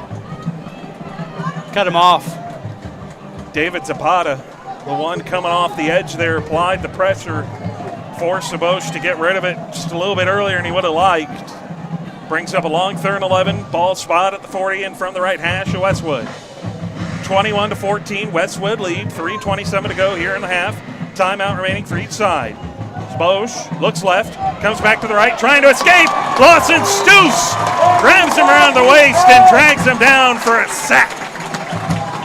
Excellent job of the defensive line. They stayed in their lanes. Nothing opened up. Saboche tried to take advantage of a rush or try to escape, but everyone was right there. And you can see that coming from the start. They really had them pinned in. So Austin High, big stop, get a chance to get the ball back here. Going to have about 2:45 to work with. Big stop there for the Maroons. Hardison Borth comes rushing off. They've sort of got the defense out there, but Borth comes off so Batts can go out, and they're playing this a little bit safe. Khalil Green early gets back there. It's a high kick, and that'll bounce. Not a very good kick. Went high into the air. Of course, wisely, they don't let Batts anywhere near it. Yeah, they are keeping it away from him both on kicks and punts, but I mean, now Austin High is going to start with the ball at around the 40, although I feel that's a better spot than I thought. I thought it was going to be about the 45, but Austin High with plenty of time here, 2:33. Try to get this game back to even. Keep in mind, Austin High gets the ball to start the second half, so this is what coaches try to do. Yeah. Get that possession, try to get a score going into half, get the ball coming out of half. Let's see if we can do the first part of that. Ball spot at the 40. Receivers stacked to each side. Latham pass is caught on the comeback route. Really good grab there. Just a simple curl by Jason Martinez. Martinez only had one catch in the win a week ago. It was the 19-yarder from Davenport that went for a touchdown. Great throw there by Latham, too. He kind of rolled to his right, got great blocking, particularly from that right tackle, Bassan. And Latham just kind of put it in that soft spot where Martinez had come to a stop. Got it in between 3 defenders. Austin High on the move. They've gone away from Reed Childers, but he's accounted for 32 yards tonight and has both of the touchdowns here for Austin High. This pass is caught, ducking under a tackle and picking up the first down. What an incredible play by Enzo Hoopman, the sophomore. Beautiful catch. Great throw, though. Latham rolling to his left, and he had to put that in a tight spot. Latham is having a really good game tonight throwing the ball. He started a little bit rusty last week, kind of settled down, but tonight he has really been good from the start, made some really good throws, really good decisions.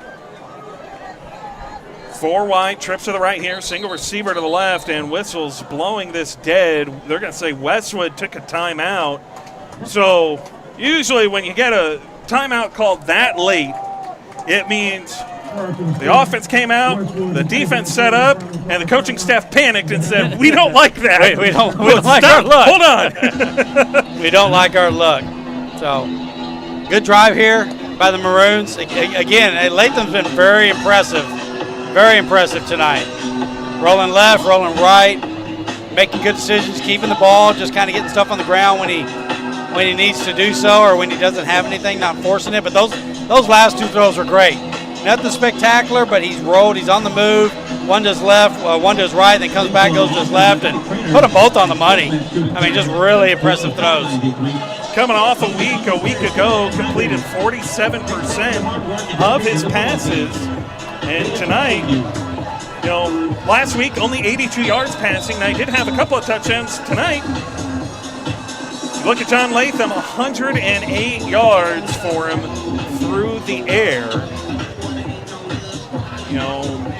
Pretty good turnaround here for Latham. Good like numbers. I said, rusty last week, doesn't look that way here tonight. He looks like the senior he is. Of course, everybody last week trying to shake off the rust, coming back from the long summer and the long spring. Latham, time, dancing to his right now, and he's going to put this one in the turf, a little bit behind Childers, and that'll bring up 2nd down and 10. But better 2nd and 10 than a sack to make it 2nd and 15. That's right. Again, and I know it's an incompletion, but he didn't have anything really downfield. He kept the play alive as long as he could, scrambling to his right. Tried to hit Childers. It would have been a tough catch, tough throw, and really the only guy that was going to catch it was Childers, but wasn't on the money. You just live for the next play. Of course, Latham up to that point, 5 of 6, really 5 of 7 now. 56 yards for him. Davenport's got the other 43. Latham lofting this one for Kurak, and it's a little bit too far out in front, but there is a flag thrown back here at the line of scrimmage. That's usually around where you would see a holding call. Yeah, looking at the Westwood side to see if they want to take the penalty. Holding. Offense number 74. 10-yard penalty. 2nd down. Had him rolling right, and then as a result, comes up 1:16 remaining here in the half.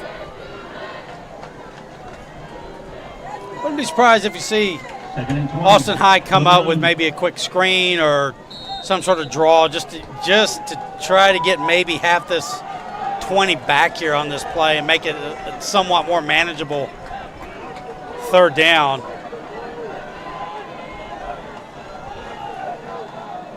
Pistol set, here's Latham. Latham, pass, high, caught by Martinez, and Martinez will get it past the original line of scrimmage at the 32, gets it down to the 30 of Westwood, and that'll bring up 3rd and 8 with 1:02 and counting.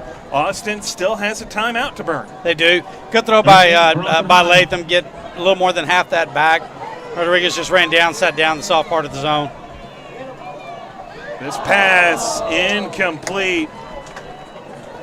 Was looking again in the direction of Jason Martinez, who came sliding back to the inside part of the field and just couldn't get to it. It was a little low. It was low, but I think Martinez would be the first to tell you that's one he should have brought in. It would have been a first down.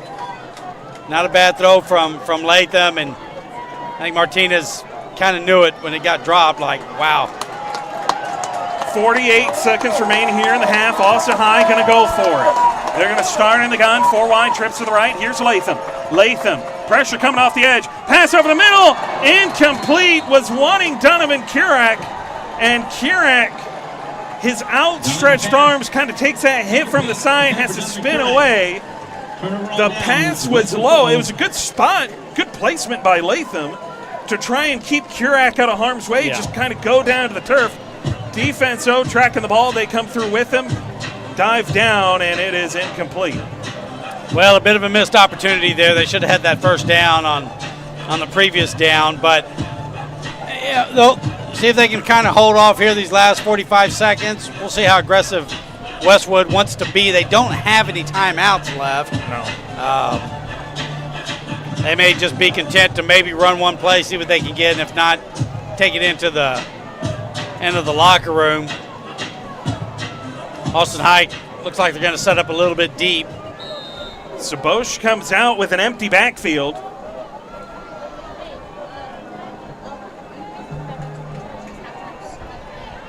And Sabosh keeps. And Lawson Stoos gets back through there. They're going to say he picks up a couple yards. Westwood will just let this run out. They don't have any timeouts. So Austin High will just kind of take this in, and remember, they'll get the ball to start. They will.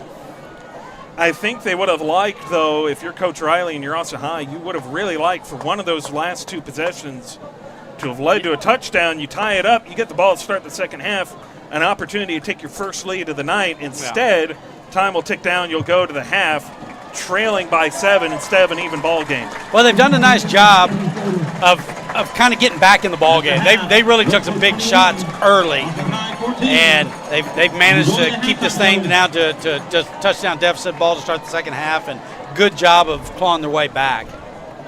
A large part of that has really been Latham getting going through the air. Childers was going early on. I think we said earlier on night, 32 yards. Has accounted for both of Austin High's touchdowns on the ground. They started to move away from the rushing game with Childers. They started to work in Thomas a little bit more, and they started to air it out to great success. Latham was moving the ball really effectively. A couple penalties there kind of called him back. The one long touchdown throw, you get called back on the illegal man downfield. You had another holding call that stymies another drive that looked like it was going to result in points. So both teams tonight, though, to that effect, have exchanged penalties that have hurt us, shot ourselves in the foot, so to speak, and have caused us more harm than good.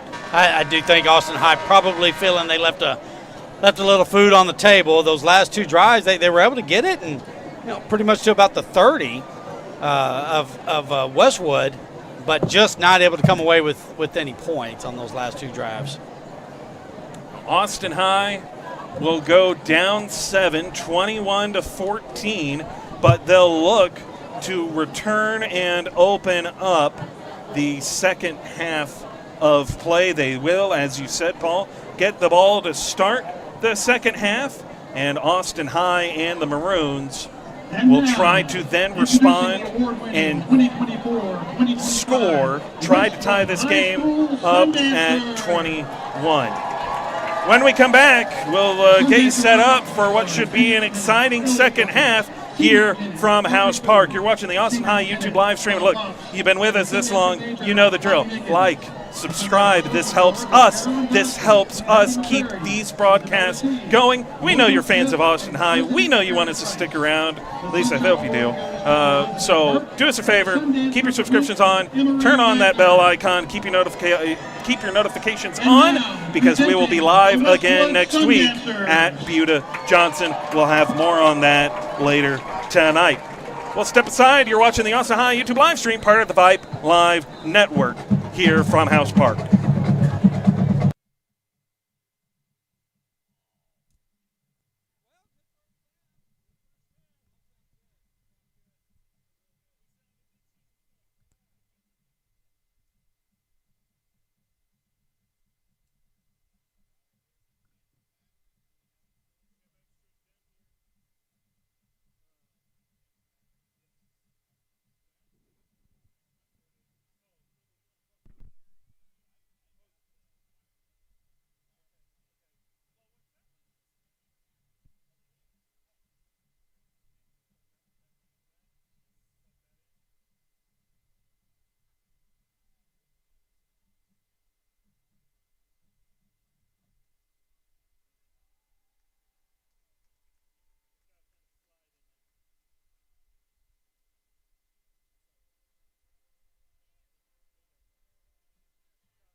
Monroe. And the red jacket of the week is Ellie Butterworth. Tonight the Red Jackets will be performing a jazz routine to Toxic by Britney Spears. Ladies and gentlemen, your Austin High Red Jackets.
Section of the home marching band.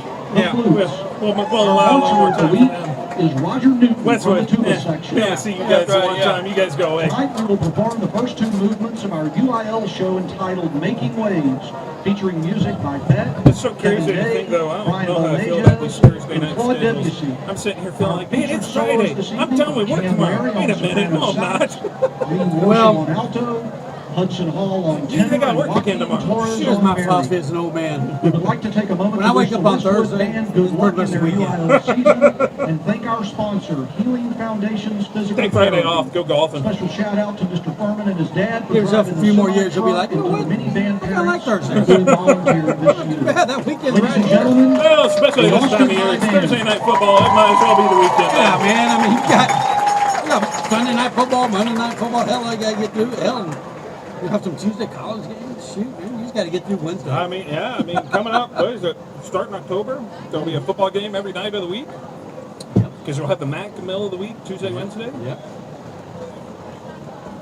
So, I don't mind. I'll be honest with you. I don't mind it being a Thursday. Well, it is a nice thing about it. Kind of opens up Friday night. Everybody else goes to high school football games, and I don't have to.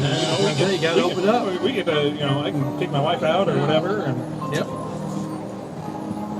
course, normally, my wife and I decided, we go to the grocery store on Friday nights. Everybody else has a football game. The store's empty. Well, man, it is empty, man. You got your pick. Go Friday night.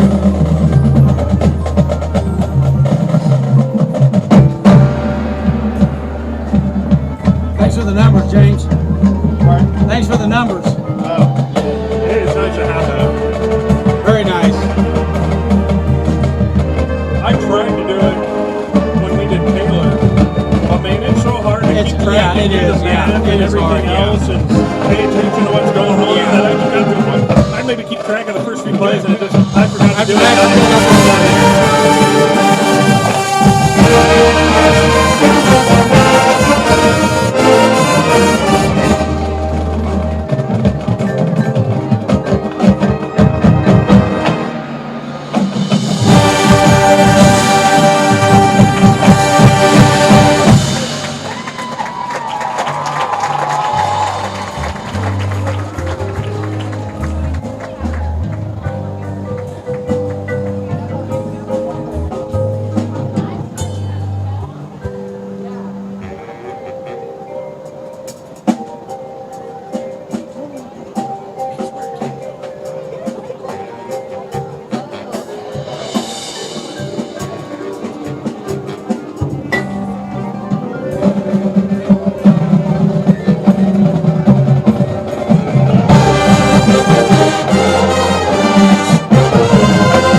earlier, so they might have done that move or something.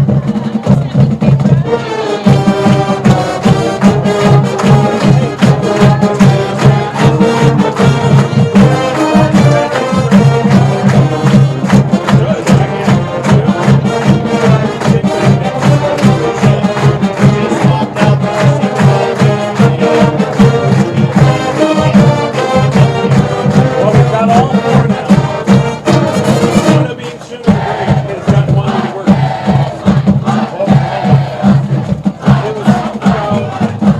It was something with the encoder or the Ethernet cable, but Shuna had to manually go in and reset the Ethernet connection to make it work. So it wasn't a keyboard problem. It wasn't a computer for whatever reason, that's what it wasn't talking.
Oh man, a few more bugs tonight.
House Park.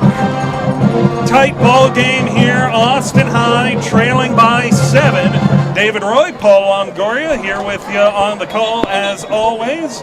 And Paul, one of the big things coming up tonight, Austin High in this position and in a spot where they couldn't quite get the drive that they wanted at the end of the half to tie the game up. They'll get the ball to start here the second half. But you would have liked, if you're Austin High and you're a fan of Austin High, you would have liked that last possession, one of them, to result in the touchdown, be tied up, and an opportunity coming out to take the lead for the first time tonight.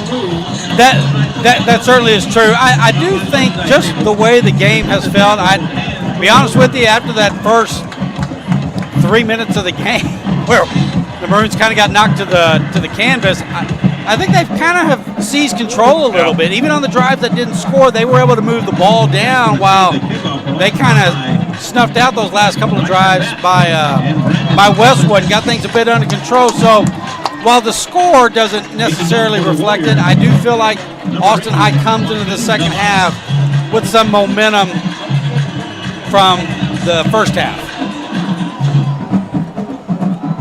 See what but they got to take advantage of it. And that's been the big thing. It's those last two possessions for Austin High. Just a couple of costly penalties really stalled out the drive. Everything looked like it was going to result in points. Looked like maybe Austin High could have taken a lead there at the end of the first half. And instead, two really big penalties. An illegal man downfield calls back a Curac touchdown, a long Curac touchdown. And then a third down conversion that Latham had gets called back on a holding call, and it stalls out the drive in both instances. One was a missed field goal attempt, got a little bit rushed, Peterson did. So he missed it short and to the left, and then the last one, they tried to go for it. Turnover on downs. And they also had that drop pass on third down. So even with that 2nd and 20, they had a chance to get the first down, but here we go, second half. Brandon Thomas going to start the second half off with a bang. Brandon Thomas. Well, no laundry on the field, so that return will stand. Excellent start. Thomas just took it deep right and straight up the field. Nothing fancy, didn't cut across, just ran it straight up. Got some good blocking, good discipline by Austin High not to get a hold or block in the back or anything like that. So they're setting up shop at the 30 of Westwood. And it looked like the kicker came over, kind of stonewalled him, but he didn't have a lot of room to maneuver thanks to the sideline. And it turned into, for Austin High, gets caught from behind, but Thomas has got it down to the 30, and that's where they'll set up shop. With a pistol set, two receivers to either side, stacked one on top of the other, and to give to Batts right up the middle. Bryson Batts, lightning in a bottle. Touchdown, Austin High. Well, that was quick. Great blocking up front. Joel Pozos, the 3-year starter now at center. I mean, that was right up the gut, literally between the center guard gap. And Batts was gone the moment he got past the line of scrimmage. Wide open, could have driven a try. I could have run through that hole, David. The Red Sea parted. Really, in this case, the black jerseys of Austin High parted. The extra point is good.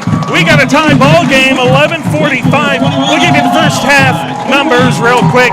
That first half coming into the drive, 175 yards of total offense, 68 rushing yards, 107 yards through the air. Childers accounting for 97 yards of total offense on his own. Latham was 6 of 10 for 77 yards there at the half. Davenport 1 for 1, but a big 43-yarder there on the pass to Childers. Really big offensive numbers in the half, and then you come out. Big kick return by Brandon Thomas gets you down to the 30, and Bryson Batts does the rest. Great blocking up front. He takes it to the house. So we've seen that those three running backs all contribute. Thomas with that huge kick return. Start the second half. Childers with the great, really kind of the first quarter, and then Batts right there. So kind of talking about they kind of had that momentum. Let's see if it carried over. And to this point It has. So game has really got a different vibe now than what it did in the first 3 to 5 minutes. Childers has had the bulk of the carries tonight. Bats, they've sprinkled in, given a few wrinkles for him. There, it's a long 30-yard run for him. Brandon Thomas was starting to get worked in as well, trying to keep Childers fresh a little bit there in the end, that first half there late in the second quarter. And so Austin High will kick it back off. This one will bounce out of bounds. So you'll have the illegal procedure penalty get tacked on as a result. Been a back and forth game. It didn't start that way.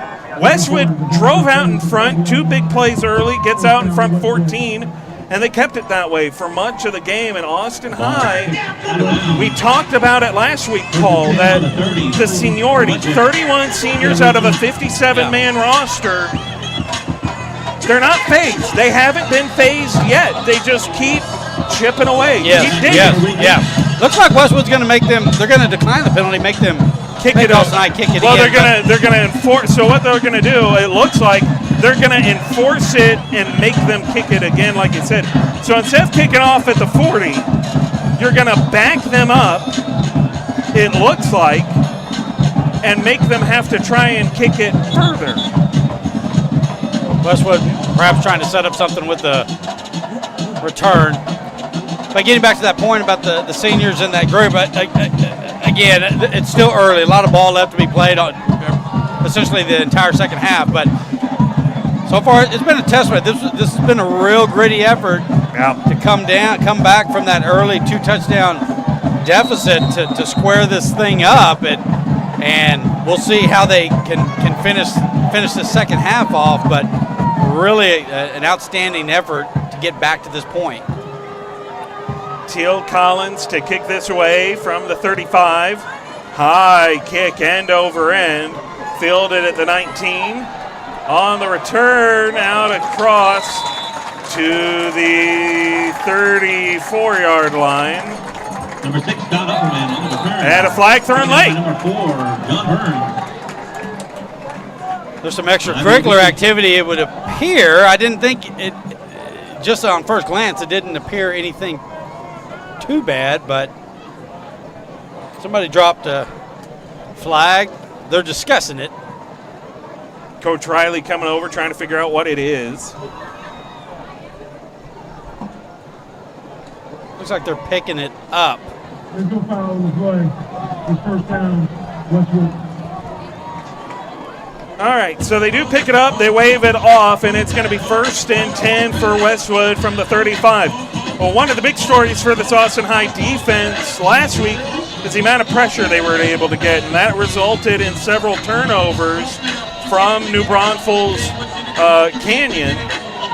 We'll see if they can apply some pressure tonight. When they have, Subos has been able to get free. Now, he is not in at quarterback right now. Instead, it is Waits. And they will give it to Xavier Sutton. Xavier Sutton on the carry. Works his way down to the 39. Good pursuit there by the Maroon defense, but nice run there. Now by Will Peeler. Pick up 4 yards. Number 18, Lawson Stoops. Gain of 4 down to the 39. Brings up 2nd and 6.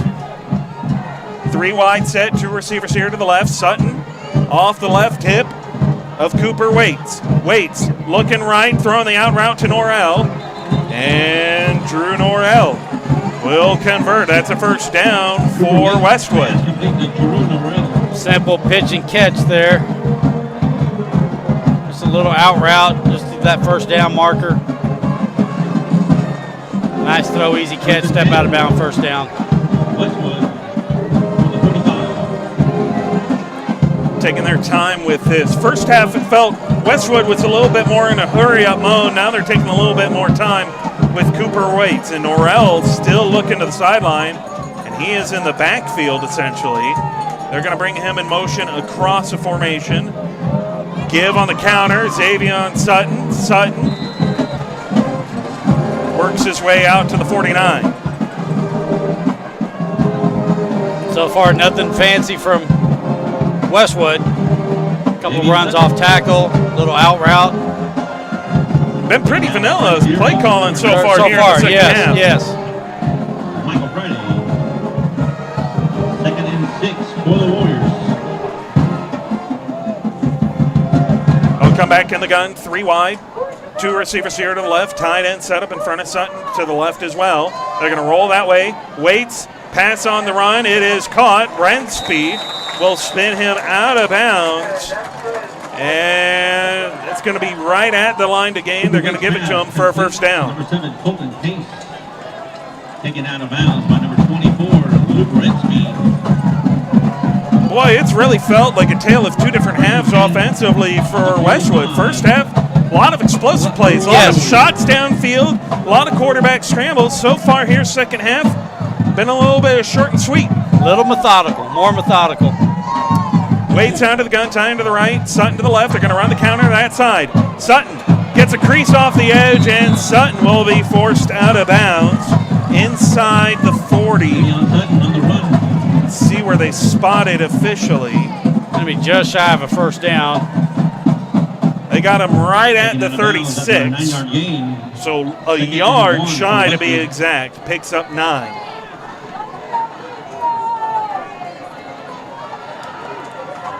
Still keeping this strong set. Play fake. Waits. Lofting one. Down the seam. Green in coverage. But Norrell pulls it in through the contact. And that is a Westwood touchdown. That was a nice throw and easy catch. Got behind the defender. So Westwood comes right back, takes the lead. Not a lot of resistance from the Maroon defense.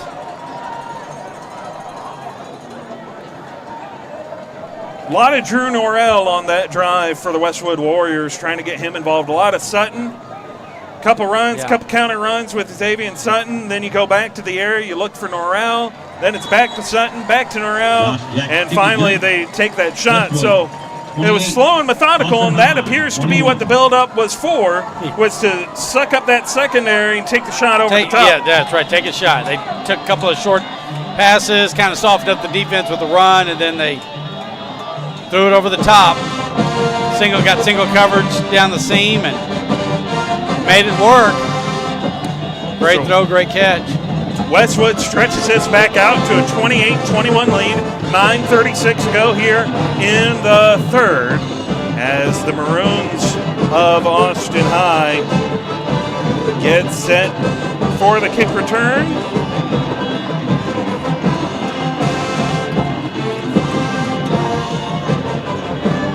We'll see who they go to. So you kind of have to pick your poison a little bit as a kicker for Westwood.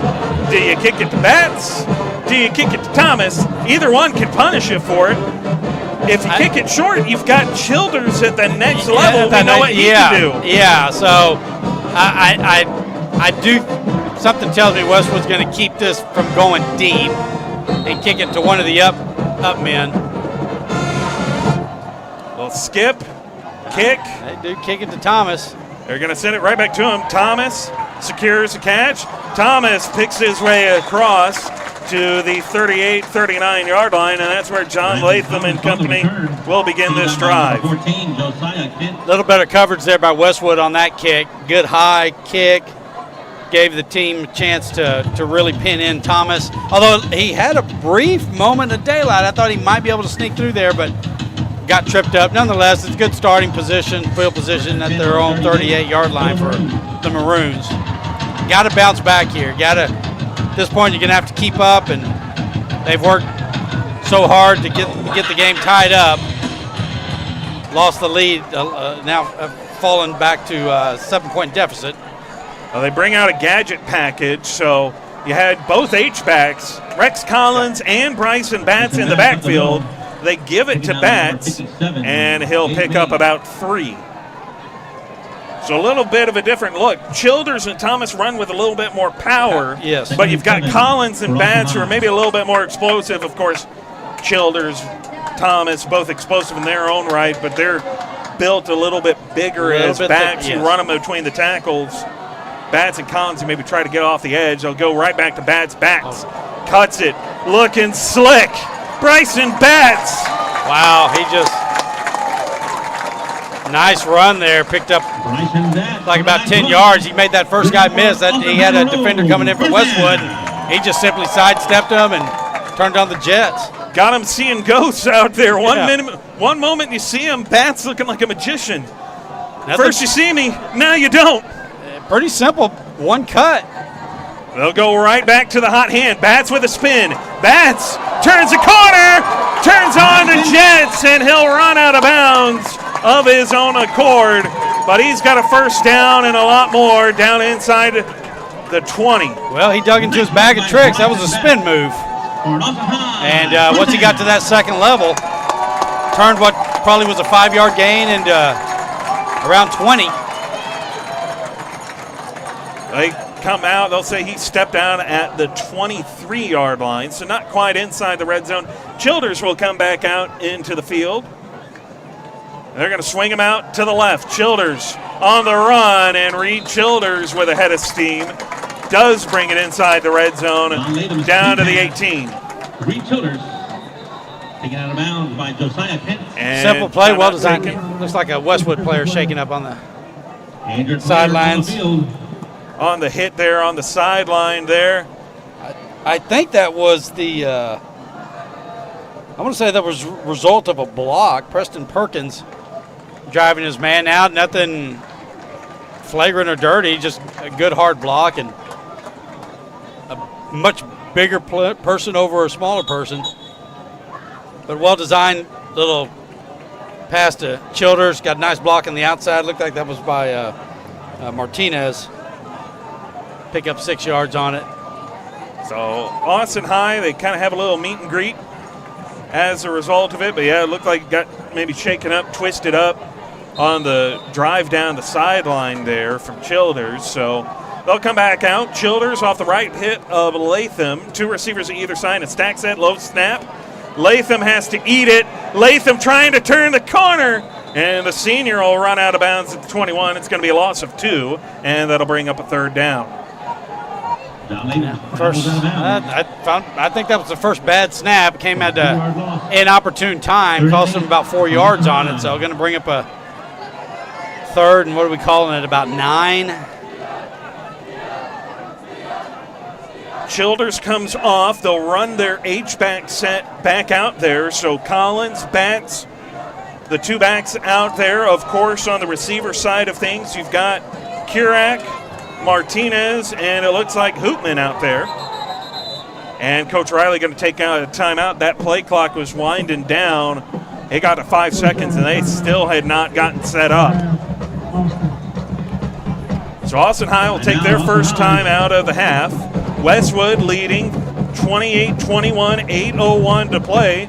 Another high-scoring game for us, another one that, Paul, much like last week, looks like it's going to come down to the wire. Yes, it does. It does. Got a big third down here.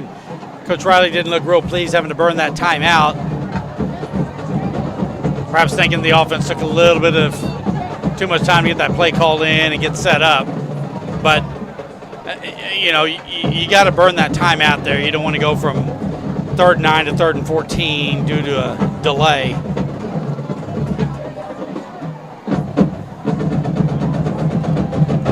They'll come out in the gun, 4 wide set. Kurak, the receiver to the right, Martinez in the slot, that same side. Collins is in the slot to the left with Hoopman out wide. And then, of course, Bats in the backfield off the left hip of Latham. Latham dropping back. Latham trying to buy time. Latham's in trouble, just has to get rid of it, and he'll get it out of bounds. Latham rolls it out of bounds. They're discussing whether or not there was a receiver in the area. Now they've got a flag thrown, and it's a whoa! Austin High thought they were going to get the roughing the passer call. Instead, it's intentional grounding. Well, I thought that I'm surprised it didn't get called right away. He was outside the pocket, but that pass did not really even come close to the line of scrimmage. Well, and even if it did it, it has to meet. It's got to go out of bounds, but it didn't. It didn't get to the line of scrimmage. Well, you have to meet 2 criteria. There has to be somebody in the area, yes, or you have to get it back to the line of scrimmage and out of bounds. Yes, and out of bounds. Nobody's in the area. And like you said, it didn't get anywhere Didn't get close to the out of line of bounds, scrimmage. yeah. It was a couple yards shy. And they're keeping the offense out there down 7 and 4th and forever. Snap. Latham with time. Lofted it. He's got Collins. And it's intercepted by Westwood. And the return on the interception. And there is a flag out here at the 32. And a maroon shaken up on the return. So there's a lot for us to sort through. Yeah, I feel like the maroon player was the result maybe of some sort of crackback block, illegal block, blindside. The other flag, I don't know, maybe if it was a tackle out of bounds. That's back here at the 45 of Westwood. I think let's see. Okay.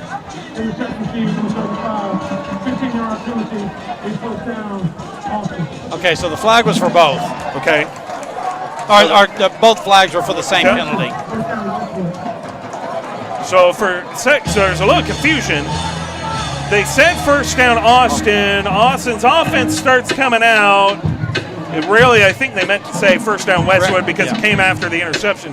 The interception in and of itself, it wasn't a bad throw, but it was a really good job at the safety to undercut the throw. Latham left it a bit high. Of course, he puts it up there thinking he's got Collins down the sideline. Safety comes over.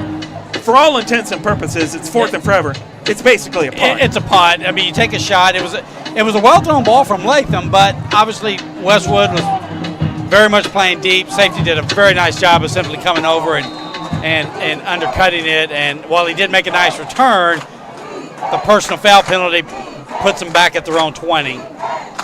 7:42 to go. Austin High defense will come out with Westwood backed up to their own 20 following the illegal block penalty, and Khalil Green and Will Peeler will bring down Sutton after a gain of 5. Davian Sutton on the scramble.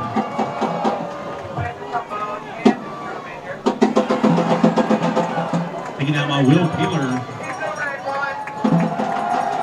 Abraham Ruiz. 2nd and 5 for the Warriors. Waits, long throw. There's Norrell. Rensby in coverage. Rensby gets slipped off, but he did force Norrell out of bounds at the 40. So it's been a lot of these quick out throws from Westwood here in the second half. Yeah, that was a lot of cushion. Rensby was giving up on that side. 10 on the 40 for the Warriors. At least to me, that seemed like too soft a cushion.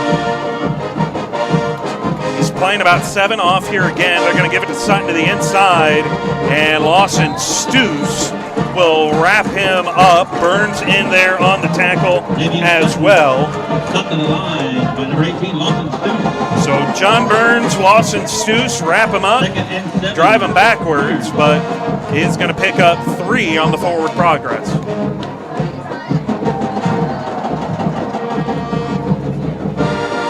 Brings up 2nd and 7, 7:03 and counting. This is the situation, at least in the second half so far, where Westwood is basically just taking the snap, throwing something underneath. They're going to roll the quarterback. Waits, high throw, a little bit too high. Off the fingertips here to the near side for Therese Harrison. And Harrison cannot make the grab. So it's going to bring up a long 3rd and 7. It was a nice play. John Burns in coverage there, his linebacker spot. Wasn't at the point where the receiver was, but he forced the quarterback to kind of have to make that high throw to get it over. Big 3rd down here for the Maroons. Got to get this stop here. Still a lot of time left, but you want to start turning this momentum back in your favor. They run Zapata off. They run out Jackson Taylor. Taylor had a big game last week, had a couple tackles, and that play clock running down. So a timeout taken by Westwood, their first of the half, 6:58. So this second half, this third quarter, first half kind of felt a little bit slow, a little bit lethargic at times. This third quarter so far, it's been a busy quarter. It has. So great game so far. lot of good action mixed in with some good defense, but we're kind of at that point where this is kind of the first big play of this second half. It's a one touchdown lead for Westwood. They got a 3rd and 7. Maroons looking to get this ball back kind of near midfield with the stop here. 7 minutes left in the third quarter. This is kind of, you might want to mark the tape on this, see what happens.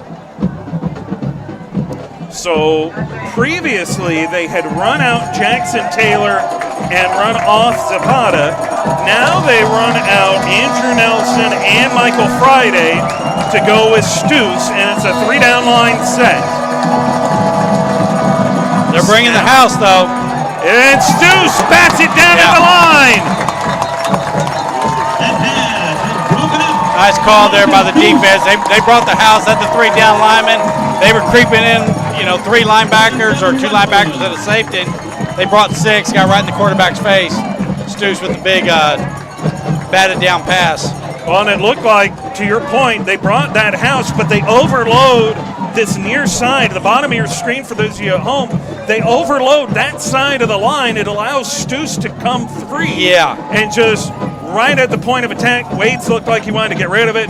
Stoos times it just right, puts a hand up, and knocks it into the air. Corner could have come up and picked it off if they had been able to get near it and weren't so far downfield. And so the punt is away. It's a line drive kick to Batts. Bryson Batts has a crease. Batts spinning free. Batts. He's got a little room over here. The senior cuts it back inside. Still fighting, spinning forward, still on his feet. Wow. And finally brought down at the Westwood 44. Boy, that was a heck of a run, heck of a return. It was a low kick, so right off the bat, as long as he was able to secure the catch, he was going to have room to run. Made a nice first cut, made the first man miss, reversed his field, quickly got upfield. That's a big return. I mean, that you go from possibly starting the inside your own 30, now you're setting up in plus territory at the Westwood 46. Here comes Latham in the offense. Down 7, 6:35 remaining. He'll come out in a pistol set. Tight end offset to the left, 2 wide, 1 to either side. It's Childers, a deep back. They'll give it to him. Here comes Childers. Childers with a stiff arm, corralled instantly, and he'll go down for a loss of 1. Deep Childers on the run. Taken down by Josiah Kent. Westwood had that one played well. That 2nd and 11. That was not going anywhere pretty much from the start. They had that had the right side of their defense. Josiah Kent coming off the edge. Patrick Bird was the receiver out there. He'll come off. They'll send out tight end Mac Diamond and Jaden Vasquez, the wide receivers who are sent out there. Owen Watley was in as well. He'll come off for Batts. And they'll set up Batts. And 3 wide to the left. Single receiver to the right is Kurak. Childers offset to the right. Latham has Childers wide open. Reed Childers gets a block from Kurak. And Childers takes that shoulder on the knee. Down he goes. It looks like maybe a cramp. Yeah, that's a cramp. Great job by Latham. It looks like the play was designed almost that way, just to kind of get the flow going, people down, getting the receivers downfield. Childers kind of humped back a little bit in the flat. Yep. Latham broke pocket. Nice pass to him. Kurak had the great block. Childers cuts it inside. Had he stayed out, that's 6. Yeah. That would have been a house call from the looks of it. Just, Childers trying to read this a certain way. He tries to get out there. And a flag thrown. I saw it a little bit on that far side. Diamond was running out there to the same side as Vasquez and trying to get Vasquez to back up. They're trying to set up that receiver stack look, but neither one of them got fully set before Latham snapped. So you're going to have that illegal procedure, false start penalty, and back this offense up 5. On that previous play, on that completion from Latham to Childers, really good discipline by the offensive line not to let yourself drift downfield on that pass. They're going to say he was actually offsides on the offense. Trying to get set up out there, but you're trying to get in front of your receiver for that stag look. You went a little bit too far. across the line of scrimmage there a little bit. So now they get their stack look. Batts and Vasquez, the two back. Kurak and Martinez, the ones up front. Latham, all kinds of time. He had forever to look for something and finally comes back and finds his receiver to the far side. That was a nice job of Latham looking downfield, didn't get anything, but came back to his kind of his check down. Pick up those 5 yards to Jaden Vasquez. Get those 5 yards back, bring up a 2nd and 10. Good pass protection. So Jaden Vasquez picks up those 5 on the completion. They're going to come back out. Trips to the left. Jason Martinez, a single receiver to the right. Deep back is Thomas. Latham looking, loading up. Wants Martinez. It's a jump ball. Incomplete. Martinez trying to box out the corner for a moment. Actually, it was a safety, Josh Hansen, back there in coverage. Martinez boxed him out, but couldn't hold on. Hansen poked it free late there, and it'll bring up 3rd and 10. 3rd and 10 for the Maroons. Kind of some hand fighting down there, but nothing that would warrant a penalty. Looks like Matthew Butler shaking up a little bit, offensive lineman for the Maroons, having to come off the field there. So they're going to come back out to that stack look. Stack. One receiver lined up right in front of the other. As Latham rolling right, pass, popped up in the air and incomplete. Wanted Jason Martinez. And just really airtight coverage. Just a tight window. That was. He tried to put it in there in a really tight window, as you said. They're going to send out the field goal unit. So here comes Peterson. Good thing it didn't get picked off. I thought maybe that tip drill would come in handy there for Westwood, but ball hung up for a minute, but fell harmlessly to the ground.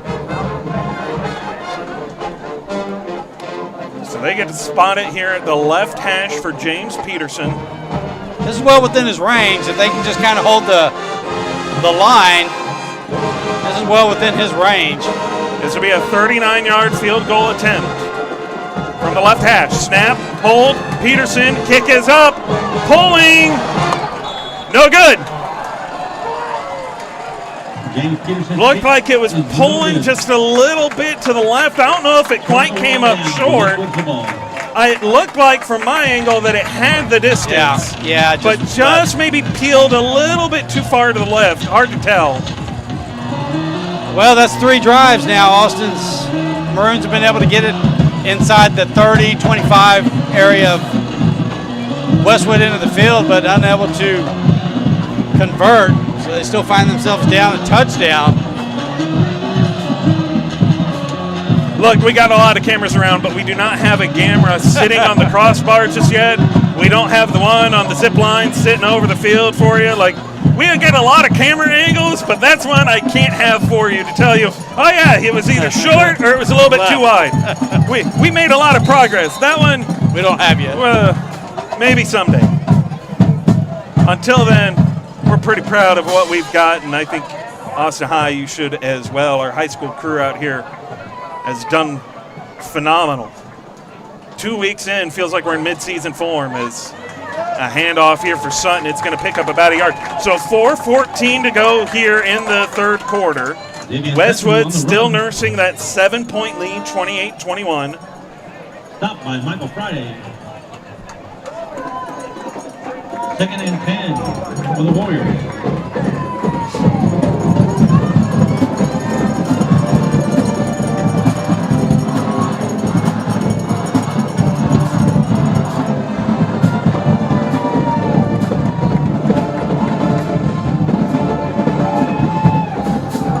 Close snap, Sabosh in trouble, and down he goes! Barreling down is Will Peeler, and Peeler's got a sack. Sabosh never saw it coming. Looks like he kind of came on a delayed blitz. Defensive line put some early initial pressure on him, but then Wheeler was able to come in and get a free run at him. Make a big play there. Drops him back at the 11.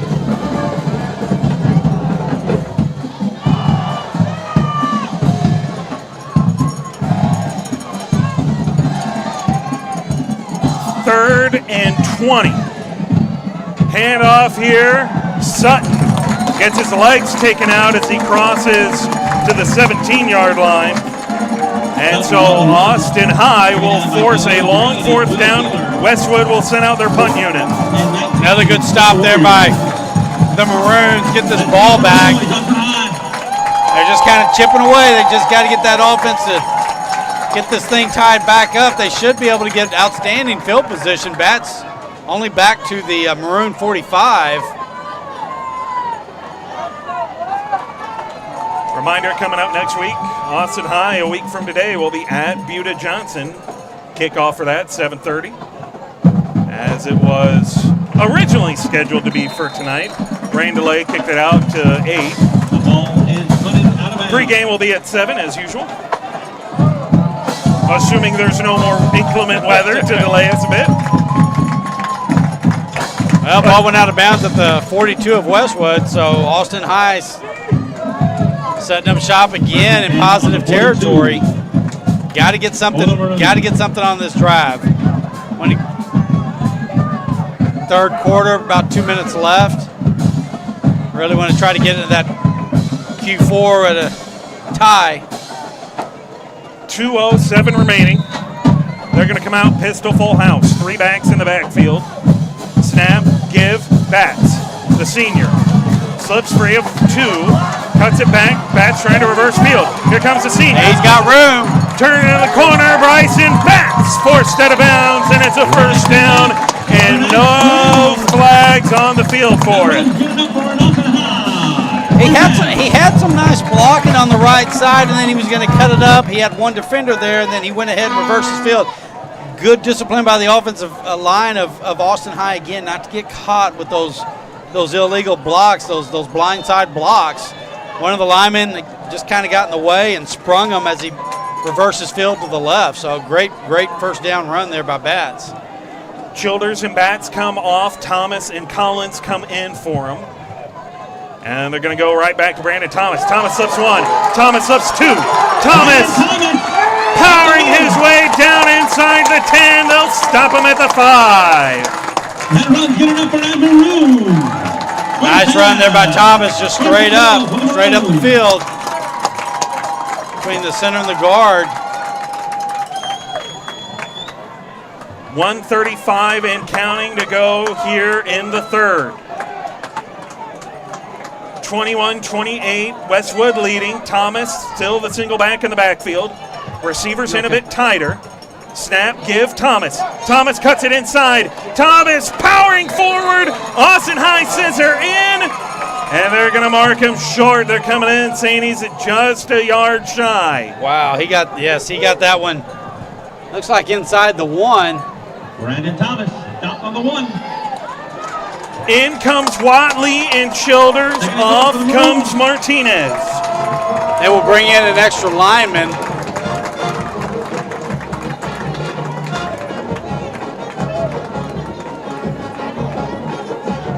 They're going to set up strong to the right side.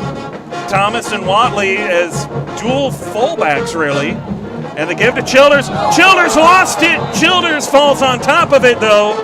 Lost it in the exchange with Latham. And that's going to set up 3rd and goal from the 5. Wow, that was a big hit by that Westwood defender. Didn't see number 36, it looked like, coming up. So out comes Thomas, Watley, Childers. In comes Bats, Collins, Martinez, and Hoopman. Wildcat set. Latham gets split out to the slot on the right, 3 wide to the left. Bats directly in the backfield, and they're going to let that roll into the 4th quarter. So they show the look, come into the 4th. A quarter remains. Austin High knocking on the door when we come back to the 4th quarter. You're watching the Austin High YouTube live stream here as part of the Vibe Live Network, live from House Park.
Welcome back to House Park.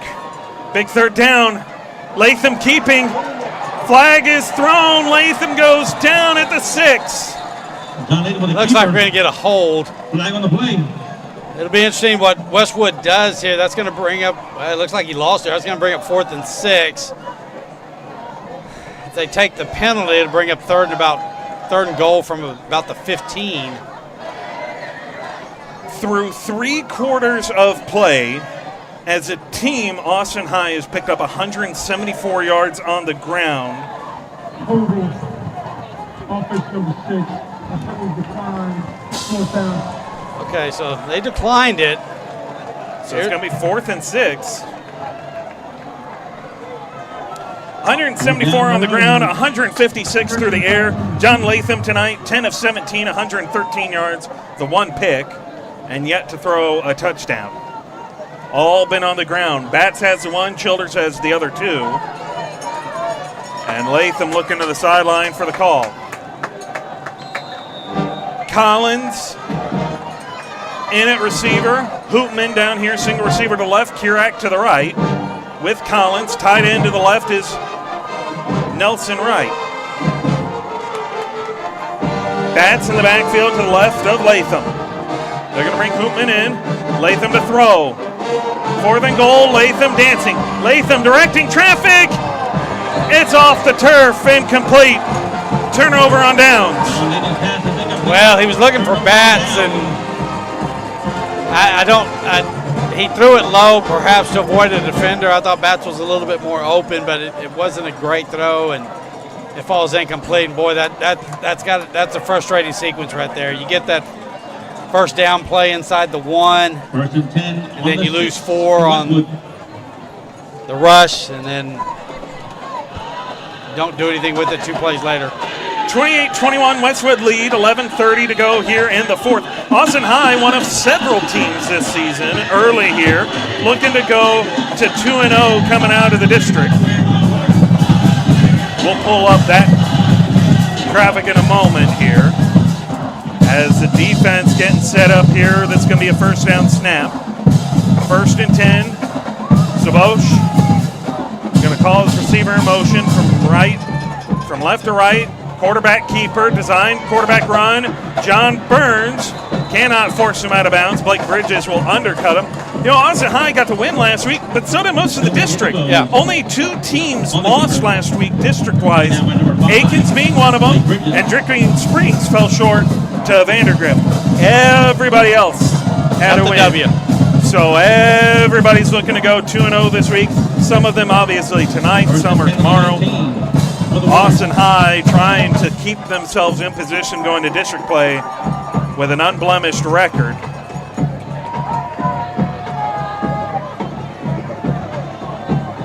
They're having to empty out the backfield. Bosch keeps Anderson right there to drag him down.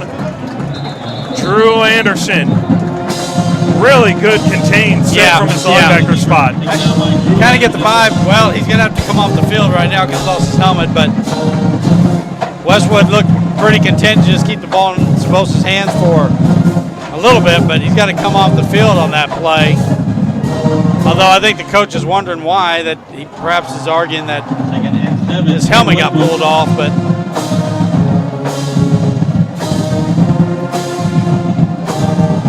it'll be 2nd and 7 from the 22. Waits in the gun.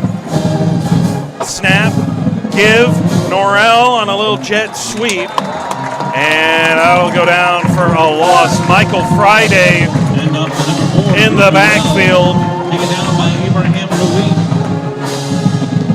Several Maroons got back there, but it looked like Friday led the charge. Yeah. So, kind of another big third down. You really would like to try to get this ball back sooner than later before more clock burn. You got to keep in mind Austin High still trailing by 7. They've had several opportunities to get this game tied, have not been able to do it. Third and 7. Got to think Sabo's probably going to keep this some fashion. Listen to this Austin High crowd on their feet. Oh, they got a guy running wide open. Sabosh sees him. It's Norrell. He's got it. First down, Westwood, down inside the Austin High 35-yard line. Wow. That Westwood receiver was running clear off the line of scrimmage at the snap, and I don't know if there was a miscommunication, but he was deep, and Sabos wasn't able to find him early, but he moved the pocket and saw him. I mean, that's how open he was. Rensby comes off, in comes Miles Kim. Here's a little toss outside to the right, and he'll just run into the collision head on and get stopped back. Pickup of about 2 or 3. By a wall of maroon. 2nd and 8. Wade Allen on the carry, and Allen will come out. Xavier Sutton will return. Sabos, of course, back in there. 8:38 and counting.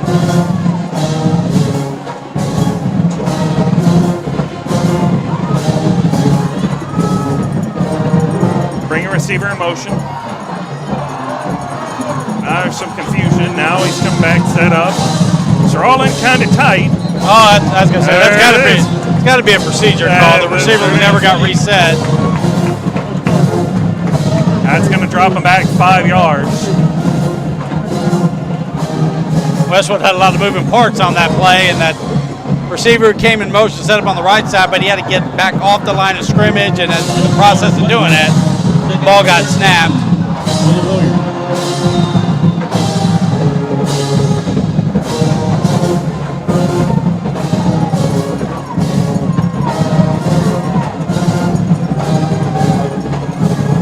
Shot of the gun, snap, play fake.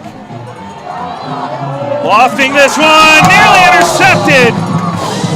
Khalil Green nearly had back-to-back games with an interception, and it just falls to the turf off his outstretched hands. 3rd and long. Okay, don't let anybody get behind you. 3rd and 13, 8:05 remaining. Westwood leads by 7. 3 wide. Snap. Sabosh. Pass. Incomplete. Too far outside. And that'll bring up 4th and 13. Looks like they are keeping the offense on the field. Not surprising given where the ball is, the Maroons 37. We could always perhaps see some sort of quick kick, but they were looking for Asher David. Andrew Nelson comes off the field for this 4th down. Stoos and Jackson Taylor in the rush. Pass downfield. It is caught. No, it's incomplete. It's incomplete. Wow, I thought he had that secured, but he couldn't. He didn't hold on to the ball all the way through the catch. I thought the receiver got away with a little bit of a push off, but and I thought the way it looked, I saw a little bit of a jersey grab defensively, and I thought, oh no, don't throw the flag, and they don't. So one of the rare instances, officiating-wise, they kept the flag in the pocket and let them fight it out. There you go, yes. And they let them fight it out all the way through to the end. And Austin High won that conflict. They'll take over at their own 37-yard line here. Receiver in motion to give to Batts. The senior, turning the corner.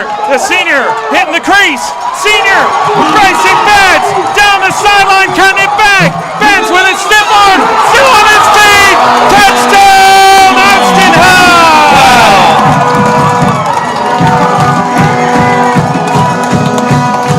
Bryson Batts! Wow. The Army come in when you need life. Look no further than the spark plug of the offense. I realize the listening audience will say, sure you were, but I was about to say, maybe just put the ball in the hands of Batts, and let's see what we can do here. And I should have said it. I should have said it earlier. I would have looked like a genius.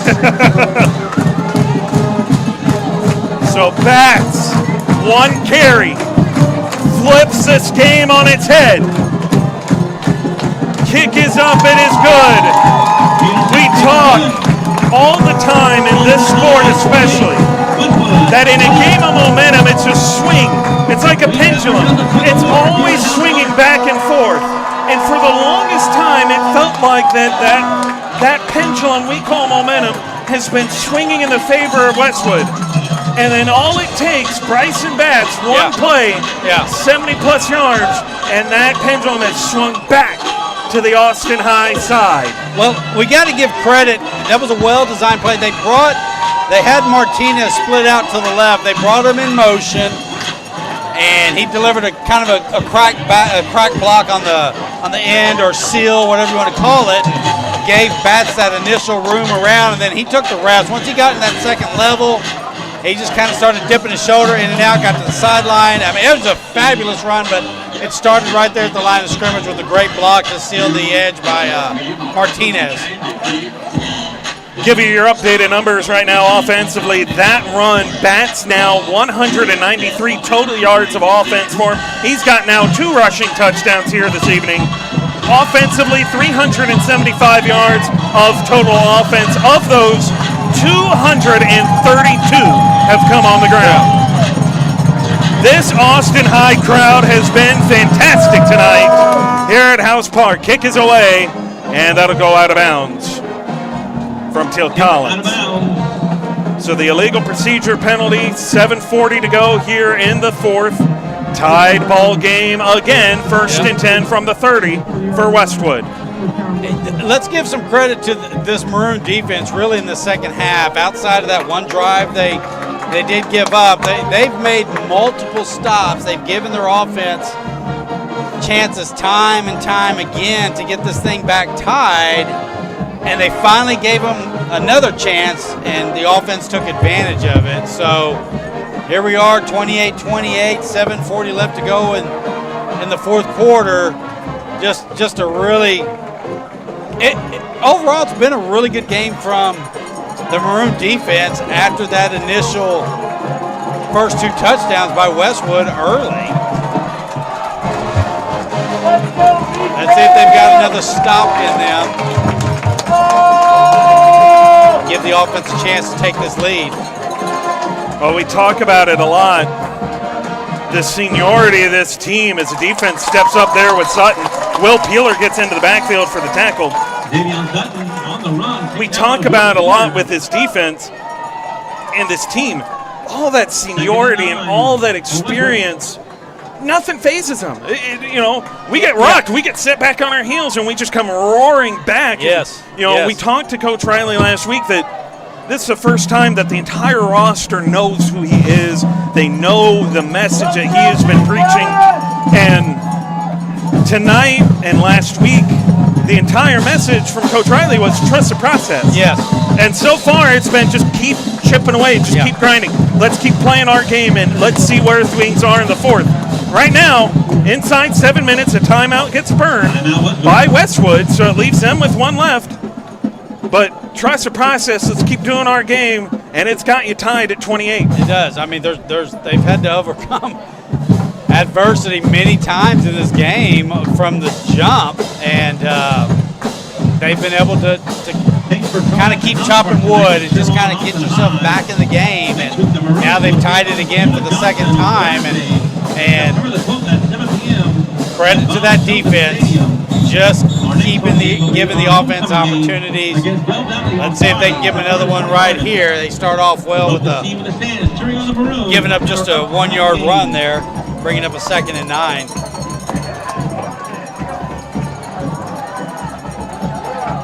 .6:56 and counting. Clock stopped with the timeout, of course, but a tied game, 28 all. Westwood, 2nd and 9. Waits looking left, gonna loft it. He's got Drew Norrell. Norrell down the sideline. Ruiz shoves him out of bounds inside the Austin High 20. Wow.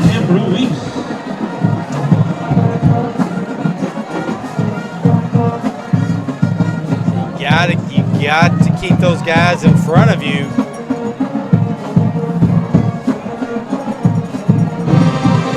Corner was badly beat on that play, and nice throw, easy catch.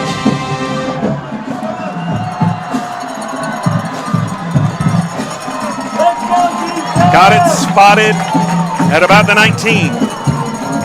Waits in the gun. 3 wide, 2 to the right, tight end to the left. Sutton offset to the right. They're going to give it to him. Sutton with a crease. And Xavier Sutton gets chopped down at the 15. And that'll get this clock rolling again. On the run. Down to the 6.5 minute mark and still going.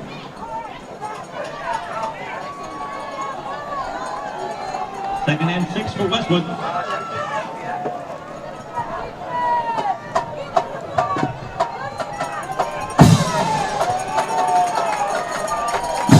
Out of the gun, 3 wide. Same formation as the last time. They're going to give it to Sutton. Sutton picks his way to the left. Sutton gets wrapped up. Blake Bridges had him around the ankles. And then John Burns comes in to finish the job. That'll bring up 3rd down. Looks like it's going to be about 3rd. And they're going to run Bridges off. David Zabata comes in to take his place. So they bring in the extra defensive lineman, drop a safety. Thought he might have picked up a couple of yards, but they pretty much marked it as minimal gain, maybe a yard. It was about 3rd and 5, it looks like. So 2 safeties on the field right now. Khalil Green, Price Steering. 4 down linemen. Snap, waits, rolling right, pass is caught, and Price Steering will drag him down to the 5. That's going to be enough for a 1st down. Cooper Waits pass complete. Play stopped by Andrew Nelson. 1st and goal for Westwood.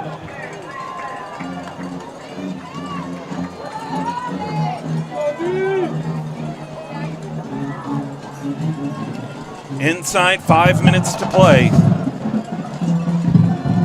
Austin High still with 2 timeouts.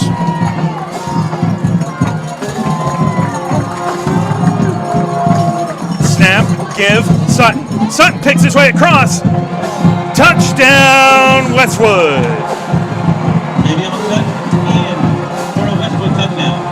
They score with 4:39 remaining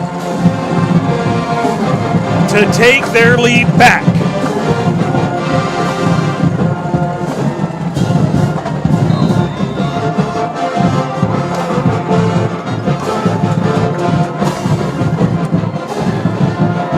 Snap, box, snap. The extra point's not going to go. So it's 34-28 with 4:39 to play. Well, that could be big. Could be big. Means nothing if Austin High cannot score. And they would need 6. But 4:39, going to run probably your 4-minute offense here. And you've got 2 timeouts to work with. Westwood can only stop the clock once. If it's going to happen, it probably needs to happen on this drive for Austin High. We'll pull up that schedule for you, the full schedule here, to kind of take a look at the landscape for Austin High, if you will. So you look at it, you get the win last week, 45-35 over New Braunfels Canyon. If you can pull this out here tonight, you improve to 2-0, going on the road to Buda Johnson next week. That's a big game. Coach Riley talked about the importance of adding that back to the schedule and how they stack up with a team like that. Then you follow that up. You'll wrap up the month of September still on the road, but this time you'll travel north to Temple before you get into district play, and you would open that up on September the 27th right back here against Del Valley. Really big stretch of games here for the month of September, and Austin High finds him in another close one. This will kick high, and Childers has to try and field it, and it's going to go out of bounds. And there's a flag. There's going to be a discussion about this, whether the flag stands or not. I mean, I think the ball was still in play. I don't necessarily know if it's an unnecessary, and they are going to pick it up. It was really close. It came to the sideline, and Childers was thinking, is it going to go out? But then you have Westwood barreling down on him, that if they get a hand on it, it's their ball, because that's still technically live. Whoever gets it first technically gets it. And so Childers trying to get a handle on it, bounce out of bounds. Well, I guess they're saying he must have touched it. Yeah, it looked like it bounced off of Childers. Because they're marking it. They're not giving Right. There was no penalty for the ball going out of bounds. So Drive starts at the 27, and they'll start with a handoff to Batts. Batts gets grabbed. They're going to throw a flag, and down goes Bryson Batts behind the line of scrimmage. That's going to be holding call, and I would expect that'll come back. Unless maybe they got a face mask? I didn't see a face mask. I believe it is going to be a hold. And they're going to, I would imagine Westwood will decline. Well, they're going to take the penalty. Take it. I mean, I would have declined. You're going to take the down away, which is the really big important part of it. I would have, like you said, I would have declined the penalty and make it second and long instead of first and long. Yeah. 20 on the 17. Okay. For the Maroons. Well, not the way you want to start the drive.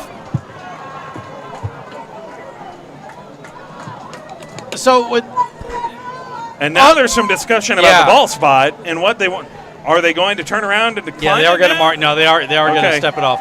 So with 4:32 left, I know it's first and 20. You got to get this first down, but with 2 timeouts, 4:32. I don't think Austin necessarily has to go into some automatic passing mode. I think they can pick up some stuff, and I think the Westwood coach wants to decline, but they're talking about this. I don't think they really consulted with them. I don't think so either. I think they assume take it automatic. We'll walk it back. He's reaching. Yeah, they are going to decline.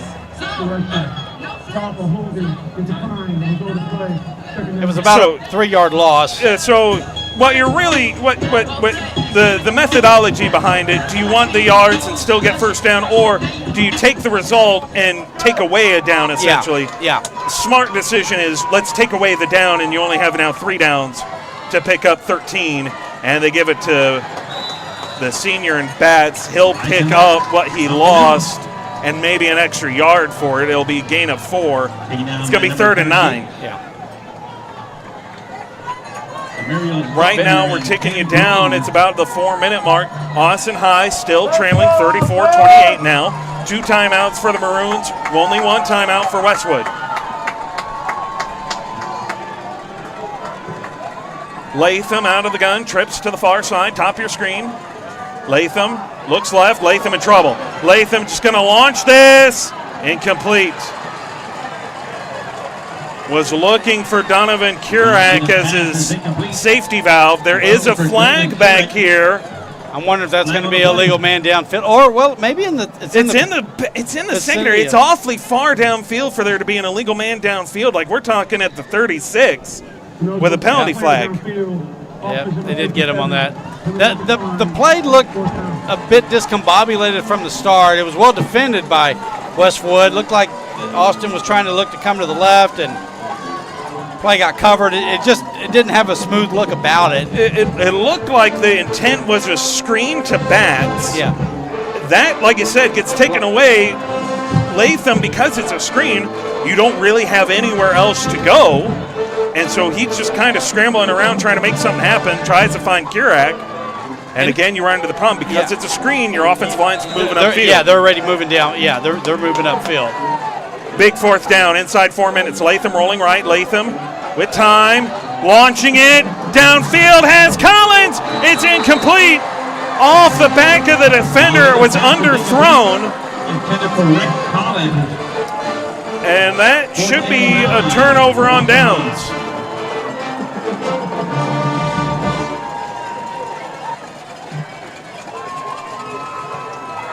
So Westwood will take over at the Austin High 28. Well, he had his receiver deep, Latham did, but the defender did a good job of coming back into the play, and ball hit his back. He got himself in position. Still time. You need a turnover. 3:38 remaining. Austin High can still stop the clock twice. But you really can't give up any more yardage, and you certainly can't give up a score. No, you can't give up anything, any sort of score or even 10 yards here for the first down. They'll start in the gun. Sabosh trips to the left here. Snap, give, Xavier Sutton. Sutton slips one tackle. Ball's out! Lost the ball! There's a fight for it! It's Austin High ball!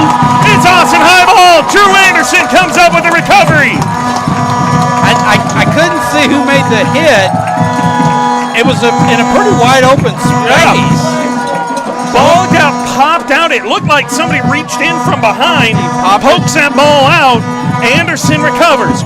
3:30 to go, and new life breathed into the offense of Austin High.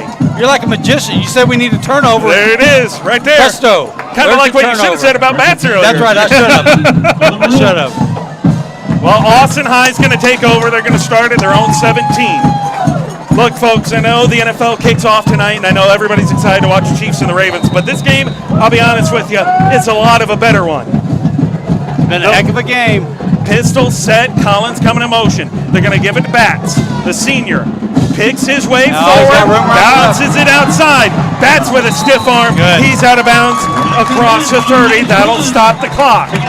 Big run there. And again, they brought the man in, they brought the receiver in motion from the lower side. There is a Westwood player. And your player on the field. Shaking up on the field. Hopefully it's just a cramp. Looks like, yeah. Batts had that run, and it starts inside, and Batts just so nimble and so agile. He just bounces it, and all of a sudden, what looks like, maybe 6-7 yards because of the blocking. Now, because of the extra juice that Batts brings to the offense, now that turns into 10+. Yeah. So he bounced it first, then he bounced it again. So Austin High brings in the receiver split left, bring him again towards the line of scrimmage. He helps seal the edge. Batts gets that initial lane out, bounces it a second time, and big run. About almost a 20-yard run there. 3:22 to play. The run out of bounds by Batts. Now what that does, it stops the clock. It preserves a timeout. Granted for both sides, but especially for Austin High. They'll come out of the gun here. Ball spotted at their own 34 from the left hash. Latham out of the gun. Batts to his right. Receiver coming to motion is Martinez. Snap. Give. Batts trying to go outside. Slips. And Batts lost the ball. Latham wisely hops on it, but it's going to go down as a loss of about 5. Back at the 29.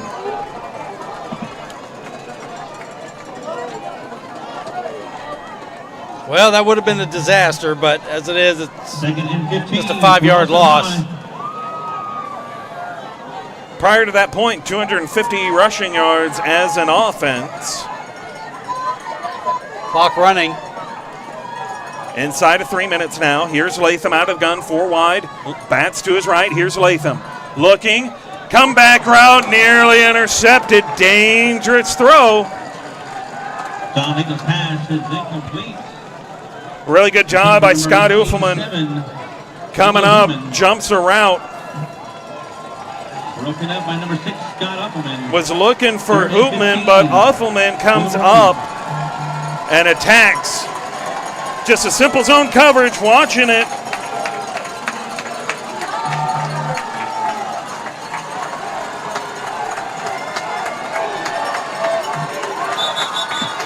And timeout taken. Coach Riley wants that timeout. Play clock drained down to 10 before the timeout was taken. And this is a big third down. It's 3rd and 15. 30 seconds.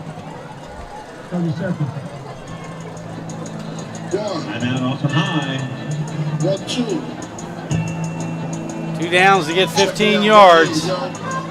So Coach Riley and his staff going to talk this over. It's a big third down. This is as big as it has gotten in this game tonight. Yeah. They kind of build up to these. You have kind of bigger ones early in the second half, but it really comes down to these. It comes down to these next 2 downs. Yep. Stating the obvious, but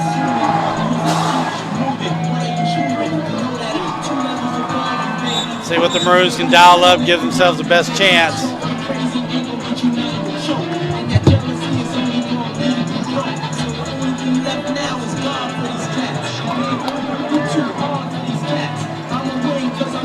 I know you wouldn't normally see this, say, at a college or NFL level, but, you put the ball in Batts' hands, and it might not be a bad idea to give him a chance maybe on a draw or some sort of delay to see if he can get maybe half this yardage back pick up half or something. But, Westwood, I would imagine they're going to keep their eye pretty closely on Batts.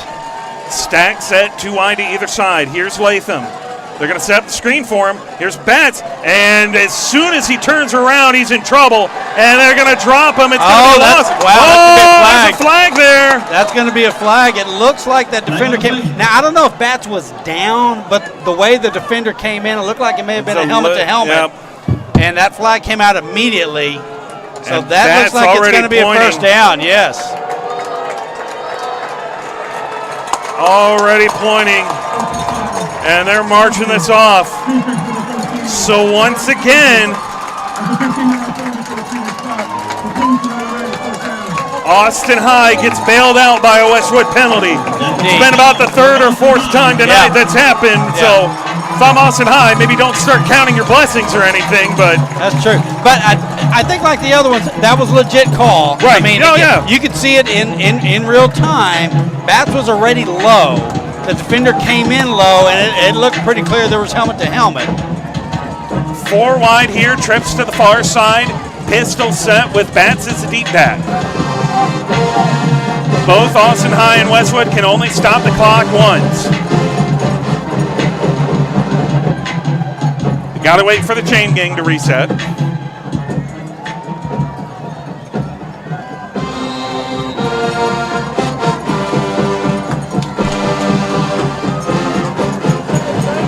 Receiver coming to motion, Martinez. They're going to give it to Batts. Batts finds a crease and spins his way forward. Works his way up about almost 4 yards. On the run. Gets it out to the 48-yard line here of Austin High. So just at midfield. That's going to take us down to the 2-minute mark and still going. No 2-minute warning in high school. The Austin High faithful trying to spur their team on to a win. Receivers get sent. The snap is loose. Latham picks it up and lofts it to Hoopman, who makes a grab. Hoopman spins free. Enzo Hoopman diving forward, nearly gets back to the line of scrimmage. Boy, howdy, that was disaster avoided. Boy, that was an exciting 1-yard loss. That could have been, that almost could have been the ball game right there if Latham doesn't get rid of that ball or get sacked. Clock's running down here.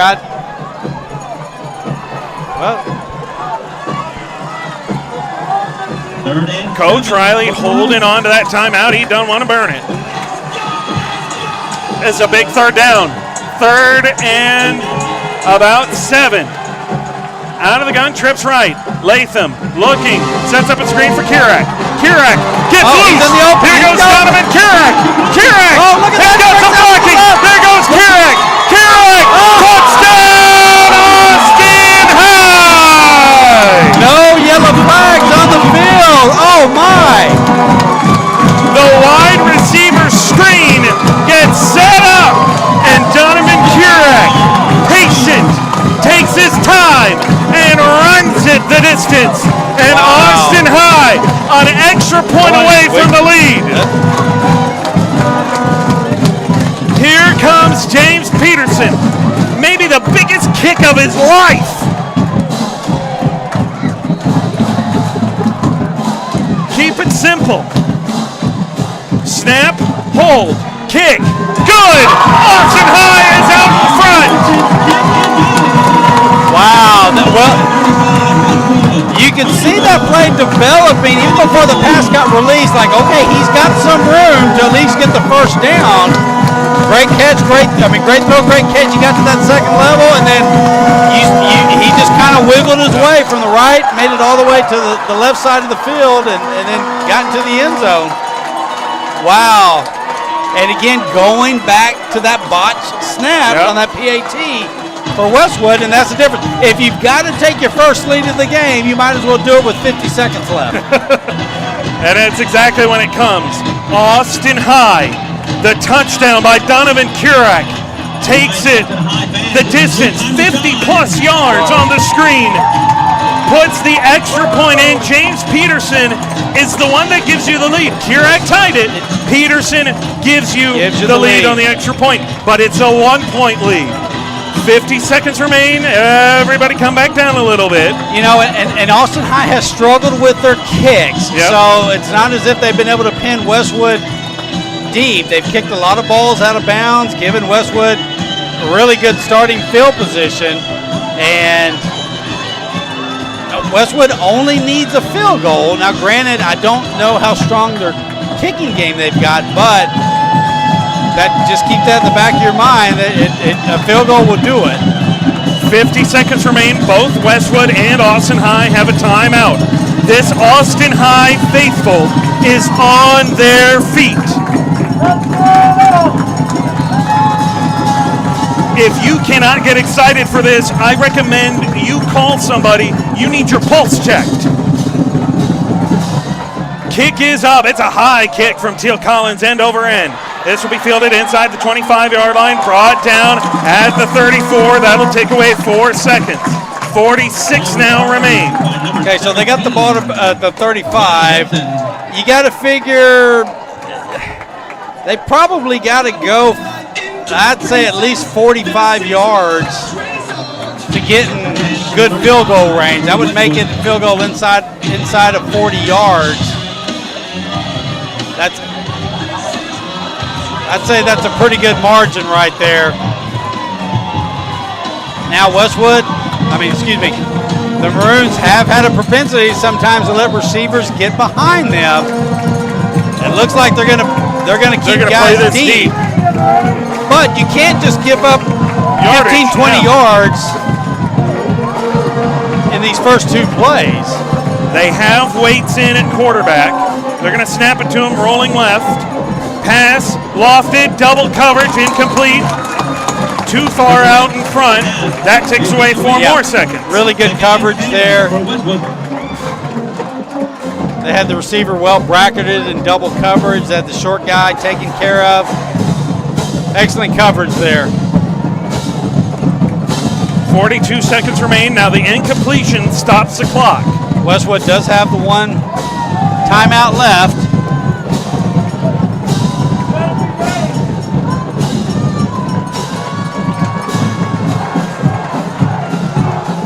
Out of the gun.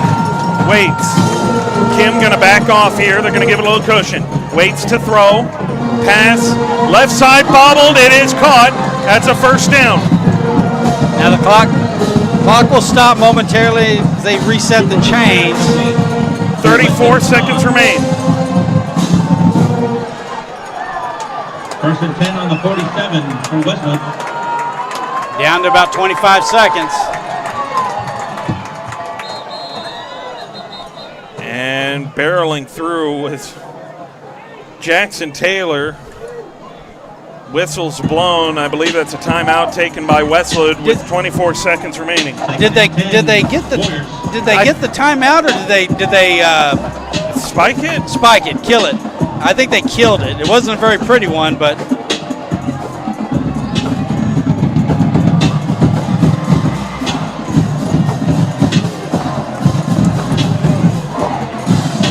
24 ticks left. Westwood probably still has to go about 30 yards, I think. Snap, here's Waits. Some pressure.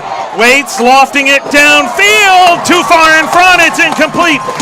18 seconds remain. They did spike it. Westwood does not get charged the timeout. They still have 1 in their pocket. Nice coverage there by, looks like it was Khalil Green coming over for that safety spot, giving deep help to Abraham Ruiz, the corner.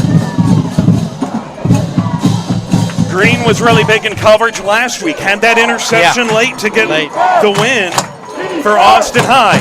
This Austin High faithful has been on their feet for the last minute, and Coach Riley's going to take a timeout. That's his final. Big third down ahead for Westwood.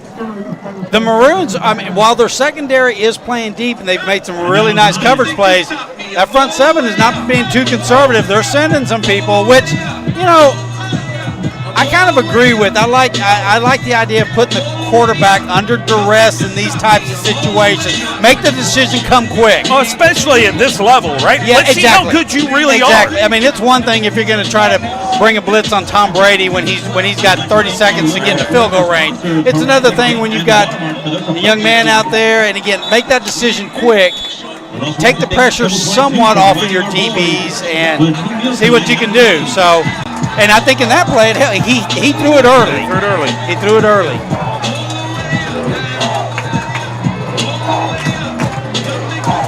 The chants of defense resounding throughout House Park. This Maroon defense has been battle tested. They have Bryson Batts playing center field right now. Waits in trouble, moved off his spot. Here comes Jonathan Waits. Waits takes a shot from John Burns as he's forced out of bounds. 10 seconds remain. Well, they got Batts in there. They got him deep. Basically a center fielder right now. Anything your way, like you just field it, man. Westwood probably has time for one more play, and then they've got, if they're looking to get a field goal, they got time maybe for one play. If they don't get in field goal range, they got time maybe for a second one. They do got that timeout that they can burn. I don't know what the discussion is here. Are they going to take their timeout now on fourth down? I'm wondering if maybe. Okay, they did. No, they didn't burn the timeout, but I don't know why the clock is not running. I guess because he was out of bounds, but they got fourth down. Snap. Waits. Lofting one. Down the side. It's intercepted by Bryson Batts, and he kneels it down. Austin High's going to get the win. Time expires. That's it. Wow. That's it. It's over. Austin High comes up with the win.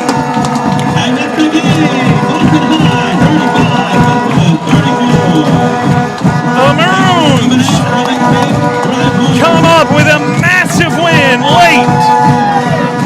Challenged over and over. We're watching our sideline crew. We're going to get you a couple of post-game interviews coming up, but in the interim, as everybody goes through, shakes hands, the man who has done it all adds something else to his resume tonight. Yeah, Batts fittingly finishes it off by getting that pick. Just an outstanding game. Just a great win for Coach Riley's program.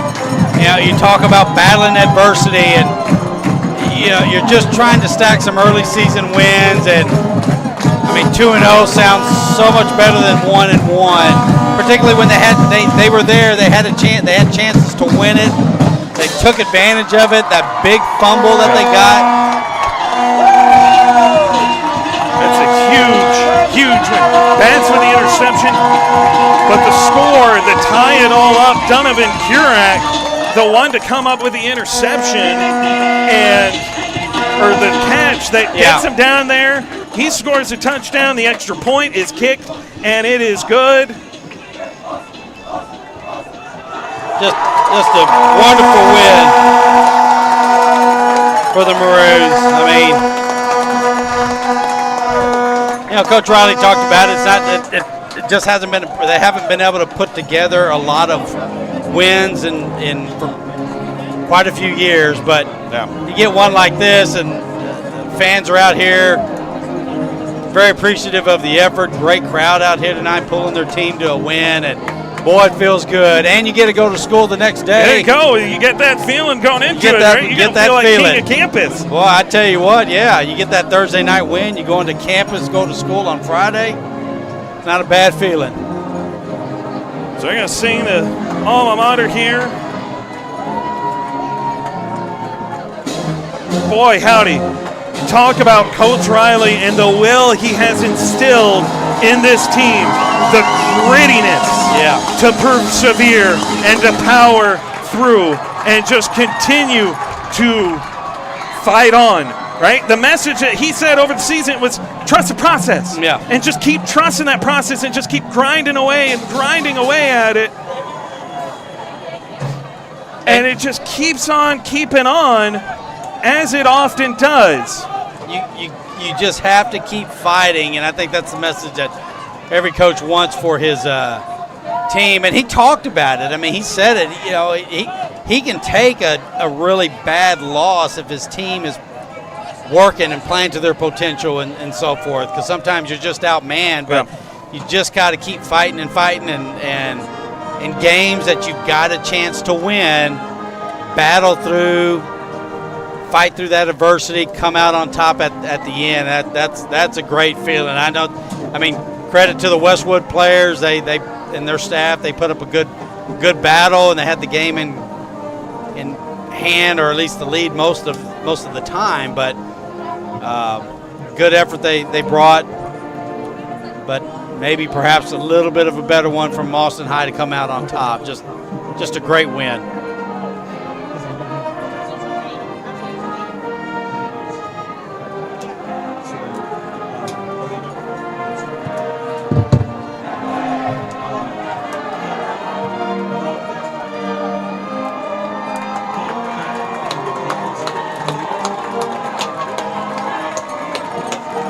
Everybody trying to get our post-game interviews around. We're grabbing people left and right.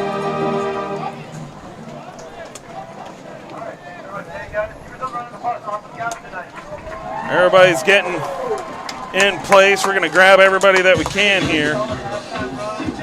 We're efforting, as they say. Yeah, that's a word that I would use. We're efforting post-game interviews. You know, Coach Riley told us last week, you can tell pretty quick by his body language if he wants a post-game interview. I'm guessing he does want one. He'll be open to one tonight.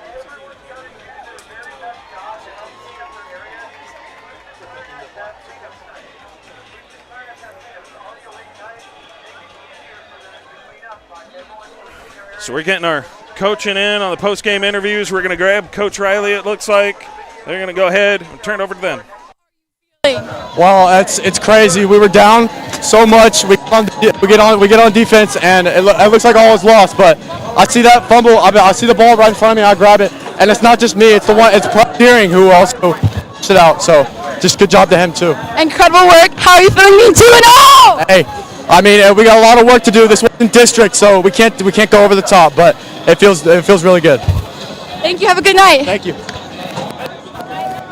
Drew Anderson there with the one who came out with that big fumble recovery. Donovan Kurek down there as well. We have lost our audio of them. I think she might have accidentally turned off the mic.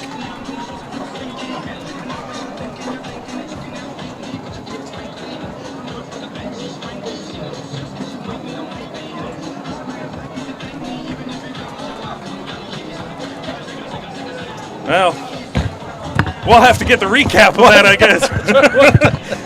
We'll have to get the recap. We'll have to get the recap.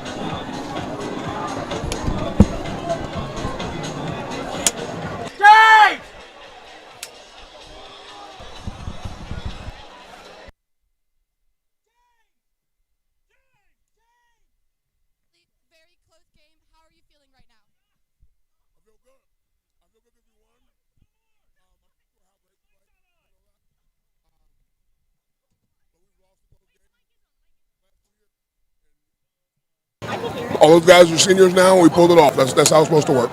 Yes, sir. Congrats. Is there anything you're looking to improve the breaks in the next game? We gotta get better on third down on defense, and I'm not afraid to say that. We were bad today on third down. We weren't real good last week, and we'll get that fixed next week. Overall, amazing performance. Congrats. Hope you have an amazing night. Thank you so much. Thank you very much.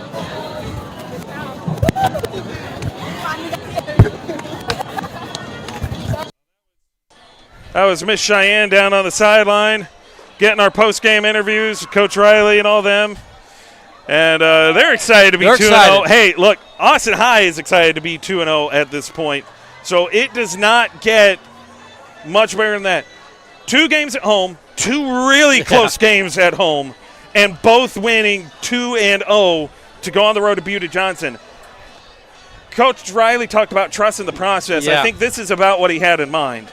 Most definitely. I mean, players doing what they're coached to do, doing it to the max of their ability, of their effort, and again, you can't reiterate enough with Austin High. Okay, they've had their struggles in recent years, really, quite honestly, for many years. Yeah.